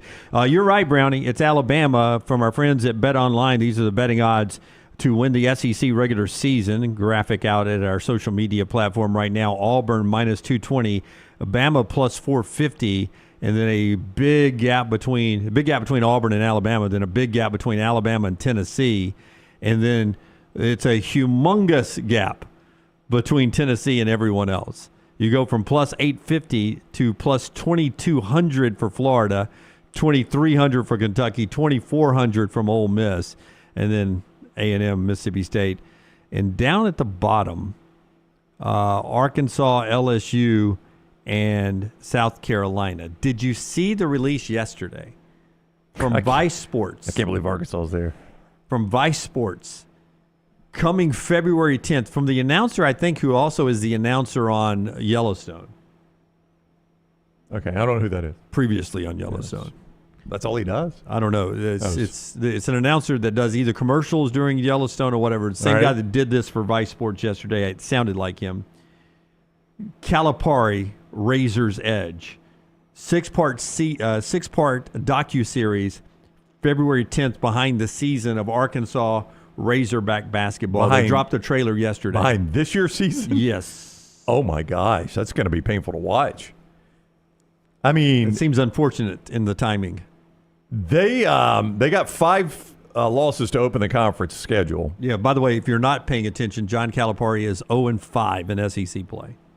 They play Georgia tonight. They at least get them in Fayetteville. I don't know what the crowd will be like. You've probably got a deflated one. There's no doubt you got a deflated fan base, and that's a pretty good Georgia team, even though they're 2-3 in the conference. They're 14-4 overall. It's a good team. SEC Network, 8 o'clock. 8 o'clock tonight.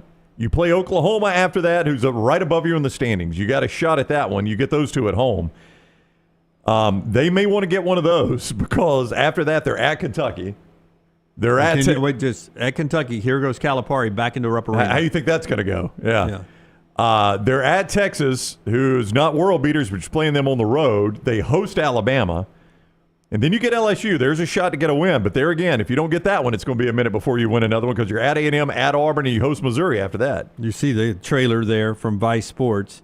If we're not playing hard enough, it's on me, he says in the trailer. Okay. It's on him right now. Well, they are 0-5 in conference. Only them in South Carolina. Vice Sports, 10 p.m. Eastern on February the 10th. He's a fascinating guy. He's actually a guy I ended up liking at Kentucky. I know it's easy to hate Calipari. Me too, because in a behind the scenes, I forget what it was. It may have been an SEC story or whatever. He was like, listen, if you want to come back to Kentucky and make me money, you're welcome to come back. But I think you should go to the NBA and make you money. That was his one and done approach. Yeah, absolutely. Yeah. Your choice is you can go to the NBA and make you millions of dollars, or you can come back to Kentucky and make me millions of dollars. Your choice. I actually had a chance to do an event with him and found him way different than I thought he would be. And I ended up liking Calipari. I don't necessarily want ill will on him at Arkansas. I know Kentucky fans probably do. You're right. When they roll in there in Lexington, that is going to be a crazy atmosphere because I'm sure they are relishing the fact that he has fallen on his face. The guy who's followed him is not 0-5. No, that guy has defied my expectations for sure. Now, I know that was their first loss in Rupp Saturday to Alabama, but boy, that team plays hard. They've got a fun style of basketball. And Bill has said it several times in that telecast. You're watching the future of college basketball. These are teams that are playing like the NBA plays, right? And you just wonder how much of it is going to be like guys like Nick Saban and Brian Kelly, places where guys constantly go to the NFL. It's easier to recruit. If you're playing that style that the NBA looks and says, well, they're playing the style we're playing, how much easier is it going to be for a Mark Pope or a Nate Oats or anybody else that wants to play that style to recruit the guys that go into the NBA? 100%. Even if they're one and dones. One and dones is what it's about. You can win some games with one and dones. You can. Championships even. All right. That's the basketball for the show today. Don't forget more SEC play tonight. Florida, number 5 in the country, at South Carolina, 6 o'clock on the SEC Network, followed by Georgia and Arkansas, 2 unranked teams.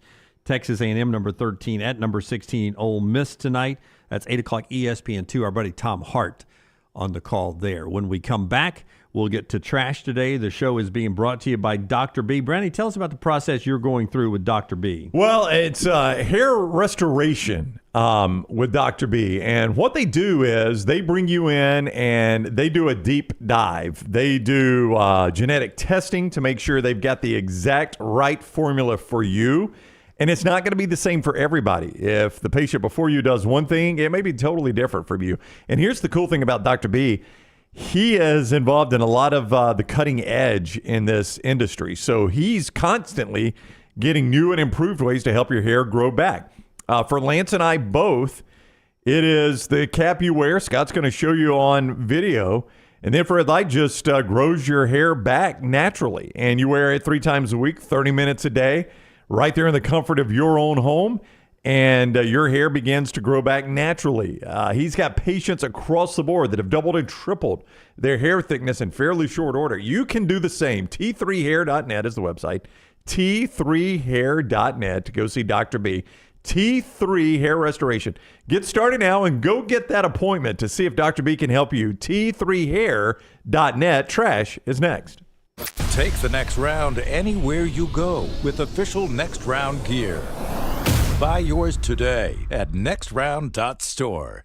Man, I love a good meal. I'm Jim Dunaway. A good meal is what you get with my friend Sterling at Champy's Chicken on Highway 119 in Alabaster. We're talking great southern fried chicken, wonderful sides, hand-cut chicken fingers, po' boys, and those Mississippi Delta recipe tamales. You got a perfect menu for everybody. Champy's Chicken is perfect for watching the big game, or taking a meal to the lake house, down to the coast, or stay in the restaurant and dine in a great atmosphere. It's all made fresh to order right there on 119 in Alabaster, Champy's Chicken. Storm season is here. Make sure you have a plan of action in place right now. Greg from Pell City and Storm Restoration Roofing should be your first call when storms hit. Insurance companies love working with Storm Restoration Roofing because of Greg Nelson's name and reputation in the industry. When storms hit, call Greg Nelson. He's local, 205-542-3531. He's the home of the free no-cost roof inspection. Greg from Pell City on Facebook, 205-542-3531. It's Storm Restoration Roofing. It's the O'Reilly Auto Parts World of Wheels, January 31st through February 2nd at the BJCC. With customs, classics, hot rods, and more. Check out the exotic lineup in the Supercar South Hall. Sponsored by Mob Inc. And don't miss the BMX stunt team performing outrageous stunts live. Friday only, meet All Elite wrestler Christian Cage. Saturday, it's Bill Carlton from Texas Metal. And Sunday, meet Oscar from The Office. Bring the kids for free Hot Wheels racing, costume characters, rides, and more. Get discount tickets at all O'Reilly Auto Parts stores. Details at worldofwheels.net. This hour of The Next Round is presented by the Birmingham Racecourse Casino, now featuring 7 days of giveaways with your chance to win a share of up to $125,000. The more you visit the Birmingham Racecourse Casino, the more chances you have to win. Just because you've quit going to the gym, it doesn't mean that you have to quit gym altogether. Dunaway, that is. With our Next Round podcast, it's open 24/7, 365. You can access gym anytime you'd like. While you may have done away with your treadmill routine, our version of Dunaway is standing by ready to get you back to your absolute best. Find all that lovely Jimmy D-led content on Spotify, Apple Podcasts, Google Podcasts, and in the podcast section of nextroundlive.com. This message is sponsored by Jimmy Crypto Inc. and Jimmy Crypto for President. From the creators of The Next Round comes two new sites, covercrimson.com and thebarnauburn.com. Two team sites with the same excitement and information-driven content that you get every day on The Next Round. Live daily shows, recorded shows, free of charge, plus premium content with insider information starting at just $1. And it's the perfect gift for the Alabama or Auburn fan in your family. Covercrimson.com or thebarnauburn.com. Sign up today. Happy football season. At the Next Round, we strive to make our loyal listeners feel like they're a part of the action all season long. My name is Emily Grace McWhorter, and I do that by bringing you along for any given Saturday in Auburn or Tuscaloosa. From pregame warm-ups, touchdowns that make you feel a part of the play, and everything in between, our goal is to make you feel like you're inside Bryant Denny or Jordan Hare. Follow along on our social media at Next Round Live on Instagram, X, and Facebook. Also, check out thebarnauburn.com and covercrimson.com while you're at it. Here's to fall Saturdays. Since you listened to my last message so well and got rid of those cargo shorts and stained t-shirts, it's time to replace them with Rhoback. Go to Rhoback.com and click on the Refresh collection to find all that you need for an EG-approved wardrobe. It includes pieces that will have you ready to hit the golf course after a busy day of meetings or comfy favorites for travel and working from home. Get 20% off using code TNR20. See, I'm saving you some money. Twin Peaks is the best in the game. Here, you're in the red zone for every college rivalry and divisional matchup all season long. I mean, where else are the scenic views as good as your view of the game? Only at Twin Peaks, the #1 sports bar.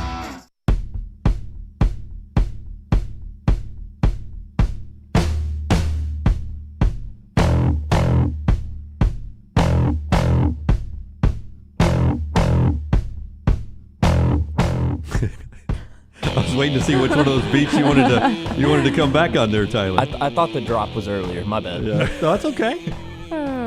Listen, I used to occasionally DJ back in the day. You did not. I did. And LT was talking about this actually at the Floribama when we were down for Army Navy. And he was pointing out to Maddie and some other folks. It was in the radio days, it was called posting it. That's right. Like if the intro to the song, which he was trying to post to turning the mic back on at a certain beat. Right as that guitar kicked in, right? Yeah. That's what you wanted? Yeah. If the intro to the song was 23 seconds of music before the first words, it was your job as the DJ. Back then, it was the style to, don't forget Journey's coming to concert. And the music's playing now, and you talk it all the way up.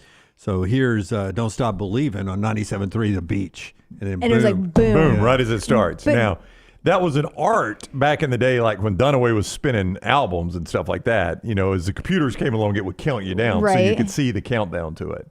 So you would know, I've got 10 seconds to talk, 8, 9, 7, or 9, 8, 7, 6, 5, I would have checked state. 9, 8, 7, 6, 5, 4, 3, 2, 1. So it was easier to do, but back in the day it was an art. You had to know the song. Yeah. You had to know the music. Yeah. And now it's you pre-record your voice and then you lay the music in afterwards, and it's all. And now nobody listens to music radio, so you don't know what happens. Yeah. Wouldn't people get frustrated if they were trying to record songs though? If the person was talking up to the lyrics? In Mark and your mom's day back before, I guarantee at some point Mark had a cassette recorder and would listen on some radio station in Atlanta. There was a station that played the top 10 songs at 10 or something like that, and he would record the top 10 because he wanted to make a mixtape for your mom when they were dating or something. So you'd get upset when the DJ would say, number 8, here's Willie Nelson, and they would start the song, Always on My Mind. Here's what would happen, E.G. And you'd be like, dang it, don't talk. You would be listening to what they would call the top 40 station, and they would tell you, hey, coming up just a moment, we'll have Don't Stop Believin' by Journey. So you would get your cassette tape ready because you know it's coming up. So every time he'd start talking, you'd have to wait. As soon as he finished, you would hit record so that you could get as much of the song as you could. You're just sitting there. You're just sitting there waiting. I mean, they knew what they were doing. Interesting. Yeah. Well, different world now. Crazy times. Before we get to trash. The show being brought to you today by our friends at Woodhouse Day Spa. Both of you have been there recently. Yes. Yeah, tell us about Woodhouse, y'all. What was your experience? Oh, it was AG? fabulous, luxurious. Phenomenal. I love the different spa waters they offer. You know, it's nice if you get your eyebrows done. Men, I do recommend eyebrow grooming. When you lay down on the... I saw you look at me. I did not look at you. Yeah. I just looked at the camera. I'm very... I don't know. You guys are all covering your eyebrows. I mean, hell, Yes. my eyebrows are not groomed, and I'm sitting here in cargo shorts. Oh, my God. If you got flip-flops. Better not have flip-flops. Yeah, if you got flip-flops all over with EG. Yeah, I'm personally offended by those. Yeah. But when you lay down, it's heated. That's a Yes. nice touch. Yes. I like that. Birmingham.woodhousespas.com to make an appointment at the summit. Birmingham.woodhousespas.com. My wife and I recently in Woodhouse. We both had an amazing experience. Woodhouse Spas, Birmingham.woodhousespa.com. By the way, with Valentine's coming up soon, I mean, we're not too far from that. Oh, no. No, we're Just not. a couple weeks. Days. Yeah, just days away. out. Go ahead and get that gift card right there online. Very easy Valentine's gift. Don't even have to think about that one. We're closer to Valentine's Day than we are to kick of college football. Well, 213 days till football. I think that goes without That saying. does. I thought you were going to say closer to Christmas or Also- closer to Valentine's Day Also than true Christmas. of Easter and Yeah, several other 4th of days. July. Yes. Yeah, I'm just saying. It's not that far off. All right, before you give us trash. Okay. What are you watching these days? Are you consuming any shows? Are you reading a book? I am reading a book. It's a poker book, The Mental Game of Poker. Yeah. And I mean, she is. I mean, she's all into poker right now. I am. Yeah. And I have a Brad Thor book I'm working through. Brad Thor? Yep. Okay. Yeah. Are you watching or She just went with 2 books. She's I'm watching Gossip Girl right now. Okay. Yeah. All right. The original? Oh, of course. Oh, that's good. Grew up on it. So good. So for good. you. I'm this show called Silo. It's on Apple TV. It's in season 2. I'm waiting for the new episode to drop, which I think is tonight. And I caught up, and then I'm sitting here going, now I can't wait a week like you used to do in the old days for it to come. And I'm sitting here waiting for it to. It's always been good, but it's opening up a new literal door this week. It is. If you liked Lost back in the day, it is a really good show. Silo is? Yeah. So I am waiting on Hulu. My wife, you know this, Jennifer loved This Is Us, and Sterling K. Brown was probably the breakout actor from that show. So is there something it's on Hulu. He's the lead of the President's Secret Service Yes, detail. I've seen this. That piques my interest. And he finds the president dead. Yeah, he's the one that finds the president dead in his own bedroom. Does But he get framed? Well, you can't tell. But I think I can. I think you're on it. Well, there's an investigation, and he's a suspect because he's the first one to find the president dead, right? The preview is very well done. Between the Lies, I think, is the name of it. Because in the preview, he's like, whatever the character's name is, the president says to you, "I'm going to tell you all the secrets." Yeah. Since you're the closest to me, I'm going to tell you. Which seems like when you become cheesy president, part, you get the secrets to all of this stuff. Yeah. I'm going to tell you all the secrets. That seems like a cheesy part because I don't think there's any world in which the sitting president tells a Secret Service agent, all the secrets. So that feels a little cheesy right there, but the preview And the premise seems the good. premise seems solid. So I'm interested. I think it comes out January 28th. Between the Lies, I think is the name of it. Okay. Sterling K. Brown. And there's some controversy. You see this in the trailer. If you go watch the trailer, he's being questioned, and he's like, "Did you want the president dead?" And the lady that's doing the question turns her hands around, and it says, "Say yes." Oh, yeah. This is piquing my interest. Oh, wow. Say Did you- yes. Yeah, Say did you see yes. that? She's like, "Did you want Did you kill the president?" "No, I did not kill the president." "Did you want the president dead?" And she does that right there, and it just says, "Say yes." And you're like, "Well, why would he need to say yes to that?" We don't have to Weird. watch- Well, now have I've got to watch that. it. Now I got to watch Yeah. the series to see what. Between the Lies. Between the Lies. I think that's Lies. Lies? Between the Lies, I think it's the name of it. It's on Hulu. Just if you Google Hulu and Sterling K. Brown. Yeah. Don't go to my daughter's favorite kids show, Between the Lions. Yeah. Which she really enjoyed as a kid. It's Trash Time, brought to you by our friends at Mortgage Right. Tyler, you got Supreme gear on again today. I like that. It's an upset. Would you spin the wheel and let's hit it? Lionel? Another time I was watching a TikTok about Beyonce and someone in the comments said, when's her birthday? Google it! Google it, Google it, Google it, Google it, Google it. Google is free, Google it. What the asking us for? By the time someone responded to you, you could have been Googled it. LT's Trash is presented by Mortgage Right. Mortgages, done the right way. Why are you laughing? Is there a story behind That is my favorite trash open because I sent it, and that made me laugh so hard. And I quote that all the time. Thank you, Lionel. Just Google it. For you. Just Google it. Yeah. By the way, 2 o'clock today. 2 o'clock meltdown. Meltdown. She's back. Pennant Grace coming in about next 20 days. Yeah, 20 days. Yeah. 20 days out. For spring training. Lionel and Milton, of course, on the meltdown today at 2 o'clock, too. Mortgage Right brings you trash every single day. Veteran-owned, veteran-operated. They got great programs for veterans as well. If you are looking to buy a home, refinance your home, your first stop needs to be Mortgage Right. MortgageRight.com/TNR. MortgageRight.com/TNR. Russell says he's about to start season 2 of Severance. Oh, me too. Me too. I watched season 1. It's a show. I don't know if I like it or dislike it. Oh, so good. But I've now invested a season into it, so I want to see how it turned out. Yeah. I watched the first episode of season 2. I still don't know if I like or dislike the show. No, Interesting. I like it, and the sort of shorter, chunky guy that's in the group. He's chunkier now. Yeah. It's been 3 years since they did one, and I think he's not mixed in any salads lately. Oh no. But he is in the preview. He is the gem of the group. I'm self-deprecating. I can say this because less chunky now. Because in the preview, not to give too much away, but they're like, apparently our others got out and we're stars in the outside world, and the chunkier guy, the gem of the group, says like we're stars as a group, or like one of us is bigger stars than the other. Oh my gosh. Which would 100% That is the gem line. would have been the That question I is. would have asked.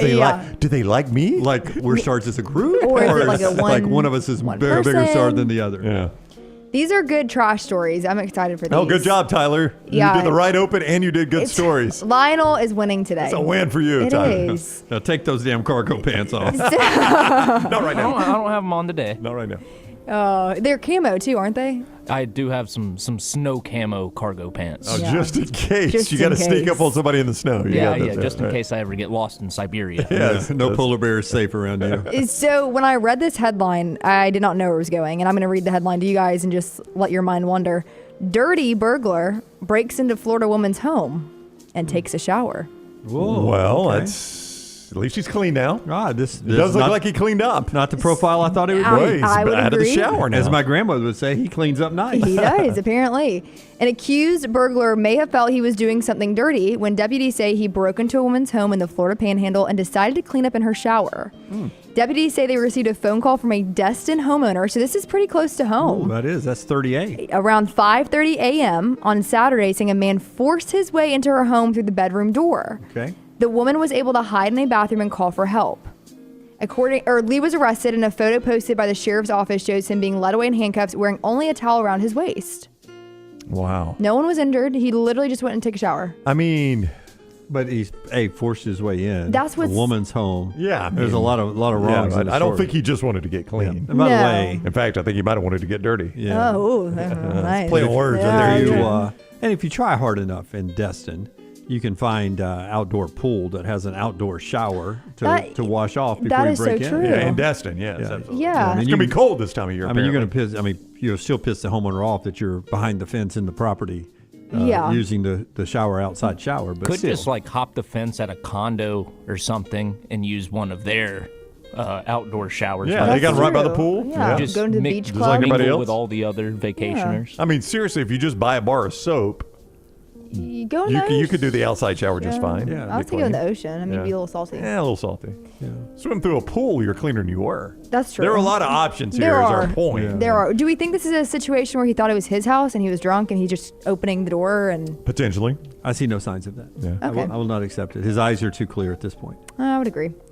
All right, Charles County manhunt. One armed fugitive wanted for brutal stabbing in, guess what? A remote control dispute. Was that an issue in y'all's houses with the kids? Well, I mean, there are times the remote control gets argued over. I don't think it's ever come to a stabbing at my house that I'm aware of. Yeah. Oh, yeah. Somebody has reported to me. Maggie never wanted to have TVs. She told me on our honeymoon. She didn't want Really? TVs in our house. I had to point out to her at that time I was on local TV. Yes, that's how we It's actually buy how the I- house, I Maggie. paid for this That's TV. why. Yes. Yeah. So we've grown to where we have TVs, I believe, in every room. Yeah. And so we have enough TVs. We don't have to battle over the remotes. It's just what room am I going to settle in to watch my stuff, and she settles in to watch her stuff. That's true. I feel like back in the day it was more of an issue, but One apparently, TV, one family. Yeah. One remote could be a pain. Yeah. So Eugene Greenfield, 50, of Bryan's Road, who has an active warrant charging him with first-degree assault, is at large. Wow. On January 10th, Greenfield stabbed a relative in the head and neck after an argument, reportedly over the use of a television remote control. I want to know what they were watching. Wheel of Fortune. You don't get angry. You don't get that angry unless you're arguing over will. It's Wheel of Fortune. The victim was transported to a hospital by another relative and was treated for severe injuries. Greenfield fled before police arrival. Yeah. Ohio State, Notre Dame's about to play at 6:30. Not until after Wheel. Not after the Wheel. We're going to solve this puzzle first. So if anyone has seen him, he's 6 foot, weighs 220, and is missing his left arm. Okay. I was wondering if I just got lost in the weeds there, but no. Literally missing it. Yeah. So anyone with information is asked to contact Officer Wagner in the warrant unit. I mean, this sounds like the start of The Fugitive, right? We were looking for the one-armed killer. Yeah. Or it really wasn't the start of The Fugitive. It was the middle of The Fugitive. Yeah. I would tell you that... Never mind. I was going to say you can win that fight for the remote by placing it on a certain side of his body, but I won't go there. Make him dribble left. Yeah, I was gonna... So awful. Here you go. Also to his left side. I got to reach across one side. Fisherman. I'm sorry, I'm Dan Hurley today. I'm an asshole. Fisherman beat shark off with broom while reeling in. Oh, that's yeah, a chunky shark. That's a tuna. That's a tuna. That's a tuna. My apologies. All right, that's a chunky tuna. Chunky tuna. You'll notice the tuna didn't have a tail anymore. That's where the shark comes Yep, in. the hungry shark bit off the tuna's tail and attacked his boat. The crew were then forced to fend off the raging predator with a broom as they struggled to haul the fish on board. The trip began when fisherman Jake Hurley and his mates Michael Baird and Clayton Somerville made plans to catch yellowfin tuna on the weekend. They set off from Hood's Landing, Ottawa, went down the Waikato River, not sure if you guys are familiar with these places, out to sea. I think this is all in New Zealand. That would make sense. And started fishing. After snagging a couple of yellowfins, Curly's line was struck by a monster fish.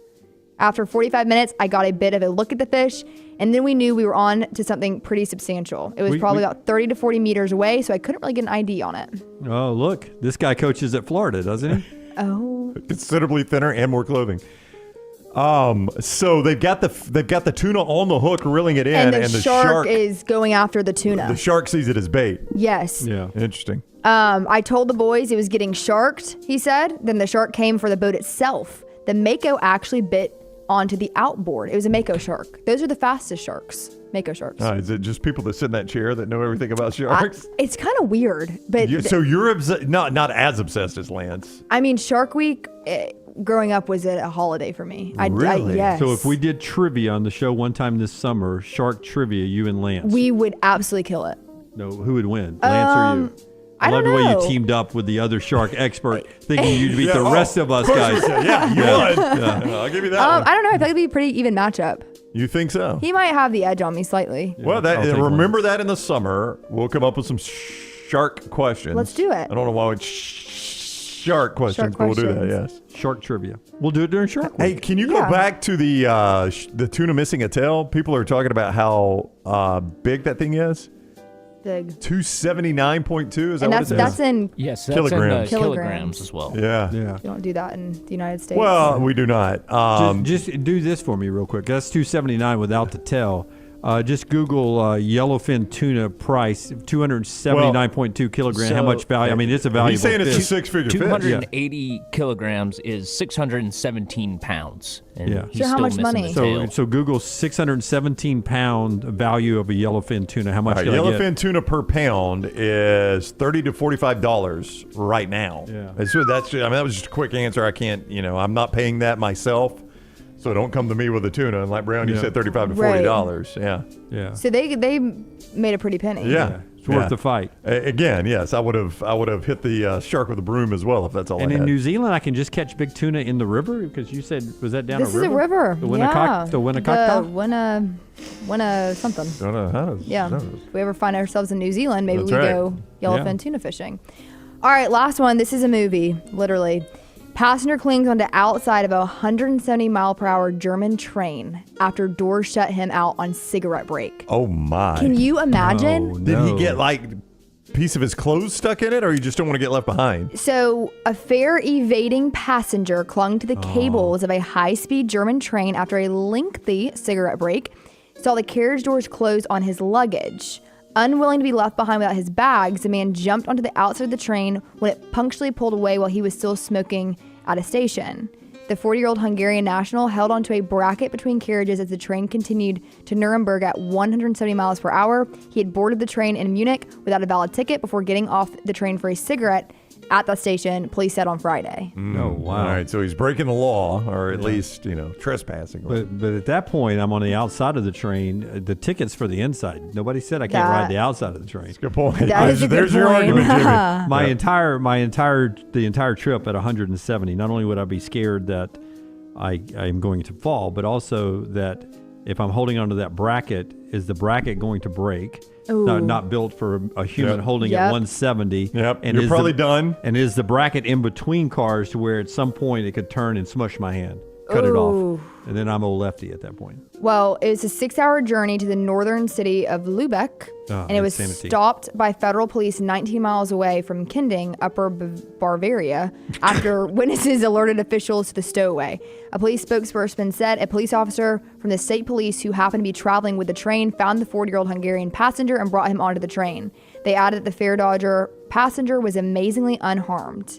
That is pretty amazing. Yeah. I don't disagree with him that he was unharmed. He is going to face charges, though, for fare evasion and an act of disruptive to operations. I would go ahead and tell you that there was a time in our sports history after the Peach Bowl on New Year's Eve, I would have found that more entertaining watching him ride outside of a 170 mile per hour train than I would have the guys trying to jump something. The motorcycle jump that took forever to happen. Yeah. It was a huge build up to like a 20-second jump. That is Trash Today, brought to you by our friends at Mortgage Right. Yeah, mortgageright.com/TNR, veteran-owned, veteran-operated. Great programs for everyone, veterans included. Your first stop when it comes time to sell your home or refinance your home, mortgageright.com/TNR. I don't know how you feel, EG, since you're the baseball nerd on the show. About baseball writers in the Hall of Fame. They've done it again. It's like they have a designated survivor. Ichiro goes in with 99.7% of the vote. Still only Mariano Rivera is the only one that's got every one of the votes. 393 out of 394 voters voted for Ichiro, but one person said no. Do we know who the person is? No, they never let that out. Well, some people will let their own ballot out, so it would require that person to do that. Yeah. Interesting. Not the first time it's happened. Derek Jeter, 396 of 397 voters voted for Jeter. By the way, one person voted no for Jeter. That is far more egregious. Than Ichiro, the all-time hits leader? Yeah. Well, he's not the all-time hits leader in Major League Baseball. He is. They remember this past summer when I told you they combined the rules, the stats? But not not hits that occurred in Major League Baseball. He is not the all-time hits Major leader. League Baseball recognizes him as the all-time hits leader. Well, Ryan Brown does it. Okay, I'm just saying. So I disagreed with it, too. Yeah. I mean, who's got authority here? Ryan Brown or the MLB. Do you think anybody looks at that and thinks of him as the all-time hits leader? No. Because he got a bunch of them in Japan? No. No. I mean, I'm not even a Pete Rose fan. I don't give a rip about Pete Rose. I am a Pete Rose fan. I can take or leave Pete Rose, but he's the all-time hit leader. He's my all-time hit leader, yes. Anyway. But, of course, Hank Aaron was my all-time home run leader. So Forrester says Ichiro that much greater than Jeter? Scott, are you out of your mind? Why is Ichiro that much better than Jeter? Because Jeter's overrated. Oh, I said it. Overrated. Wow. I said it. Wow. Over some slap hitter? Some slap hitter. My God. What do you have, about 8,000 singles? We need to take this combo to the pennant, Grace. So. Ichiro is one of the best baseball players that ever lived. I agree with you, Forrester. CC Sabathia goes in. Billy Wagner goes in. Veterans Dick Allen of the White Sox, Dave Parker of We Forrester, Are Family Parts. They go in. Just missing Carlos Beltran and Andrew Jones. I saw Chipper Jones tweet about this. Yeah, the good news is most believe Andrew Jones will get the call next year. Hopefully. To go in 2026. The Atlanta Braves, great there. So that from the baseball world. Our final thoughts before we get out of here, brought to you by our friends at Champy's World Famous Fried Chicken, Highway 119 in Alabaster. They bring you this hour of the show at Champy's Chicken, champyschicken.com. Go see Sterling and the crew right there. Brian overnight cooked to order fried chicken and all the great sides. It's just good to eat. just good eating. Worth the drive down there on Highway 119 in Alabaster, Champy'sChicken.com. I mean, Jeter had the same batting average and more home runs. I just don't see, like, the one thing Ichiro did great was hit. Yeah, and he won championships too. Jeter won championships and was better in the field than Ichiro. Yeah. I don't get this. And Jeter played with way better teams, so I penalize better him. teammates. He's surrounded by more I talent. penalize it because he's a Yankee? Yeah. He's overrated. Jeter's deserving. He's not overrated, but Ichiro is really, really one of the best players of all time, in my opinion. Best hitters of all time, I should say. NFL news before we leave. We told you this amazing stat about Bills Chiefs earlier in the show that if Mahomes beats Allen this time, it'll be the first time in NFL history that a quarterback has beaten another quarterback 4 straight times in the playoffs. Coaching moves. Vrabel with the Patriots has hired Josh McDaniels again to be the offensive coordinator of the New England Patriots. I hope he never sells his homes when he's in Foxborough, that he only rents them. He rents them out when he's not there, or maybe makes it his winter home or something, or summer home. Well, he's gone back and forth to New England more than anybody I know. He has, and I think the question has always been, what is he without Tom Brady? Well, we've seen him without Tom Brady, and it has not been great. This will be another time to see Josh McDaniel without Tom Brady and see how good he is without Tom Brady. I mean, that has always been the criticism of Josh McDaniel is, he was a great offensive coordinator when the Patriots were led by Tom Brady. And it's hard to argue against that if you've seen the rest of his career. Kevin O'Connell, LT, will tell you, one of the great play callers, gets a extended contract with the Vikings to stay there with them. And the Cowboys, we always portray them as a destination job, right? Mm-hmm. We always paint it like, I mean, if the Cowboys called, they got to take Matt it. Mosley does it. He said the other day, nobody wants this job. Yep. So much so that right now the leading candidate to get the Cowboys job is current offensive coordinator Brian Schottenheimer. I was just talking with Aaron Suttles in the lobby. He's up here. He and Lance are about to do a Bama and Bourbon. And he was like, they got to be waiting on Kellen Moore at this point, right? And I said, I would assume, why would it take this long? But if they end up there... Again, just another offensive coordinator who's now somewhere else, but it used to be the Cowboys offensive coordinator. Well, that's what we were talking about. He was a genius at one moment with the Cowboys, then he was out of the Cowboys. Now I guess he's back to being a genius. Yeah, because Weird. it didn't go well, and Mike McCarthy's going to call plays now. Yeah. Kellen Moore is out.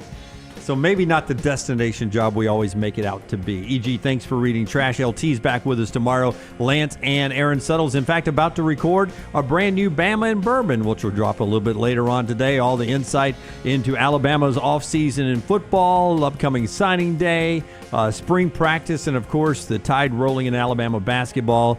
If you missed that conversation earlier today, you can go catch it on any of our podcast sites, including Apple and Spotify. Until next time, God bless you and God bless America.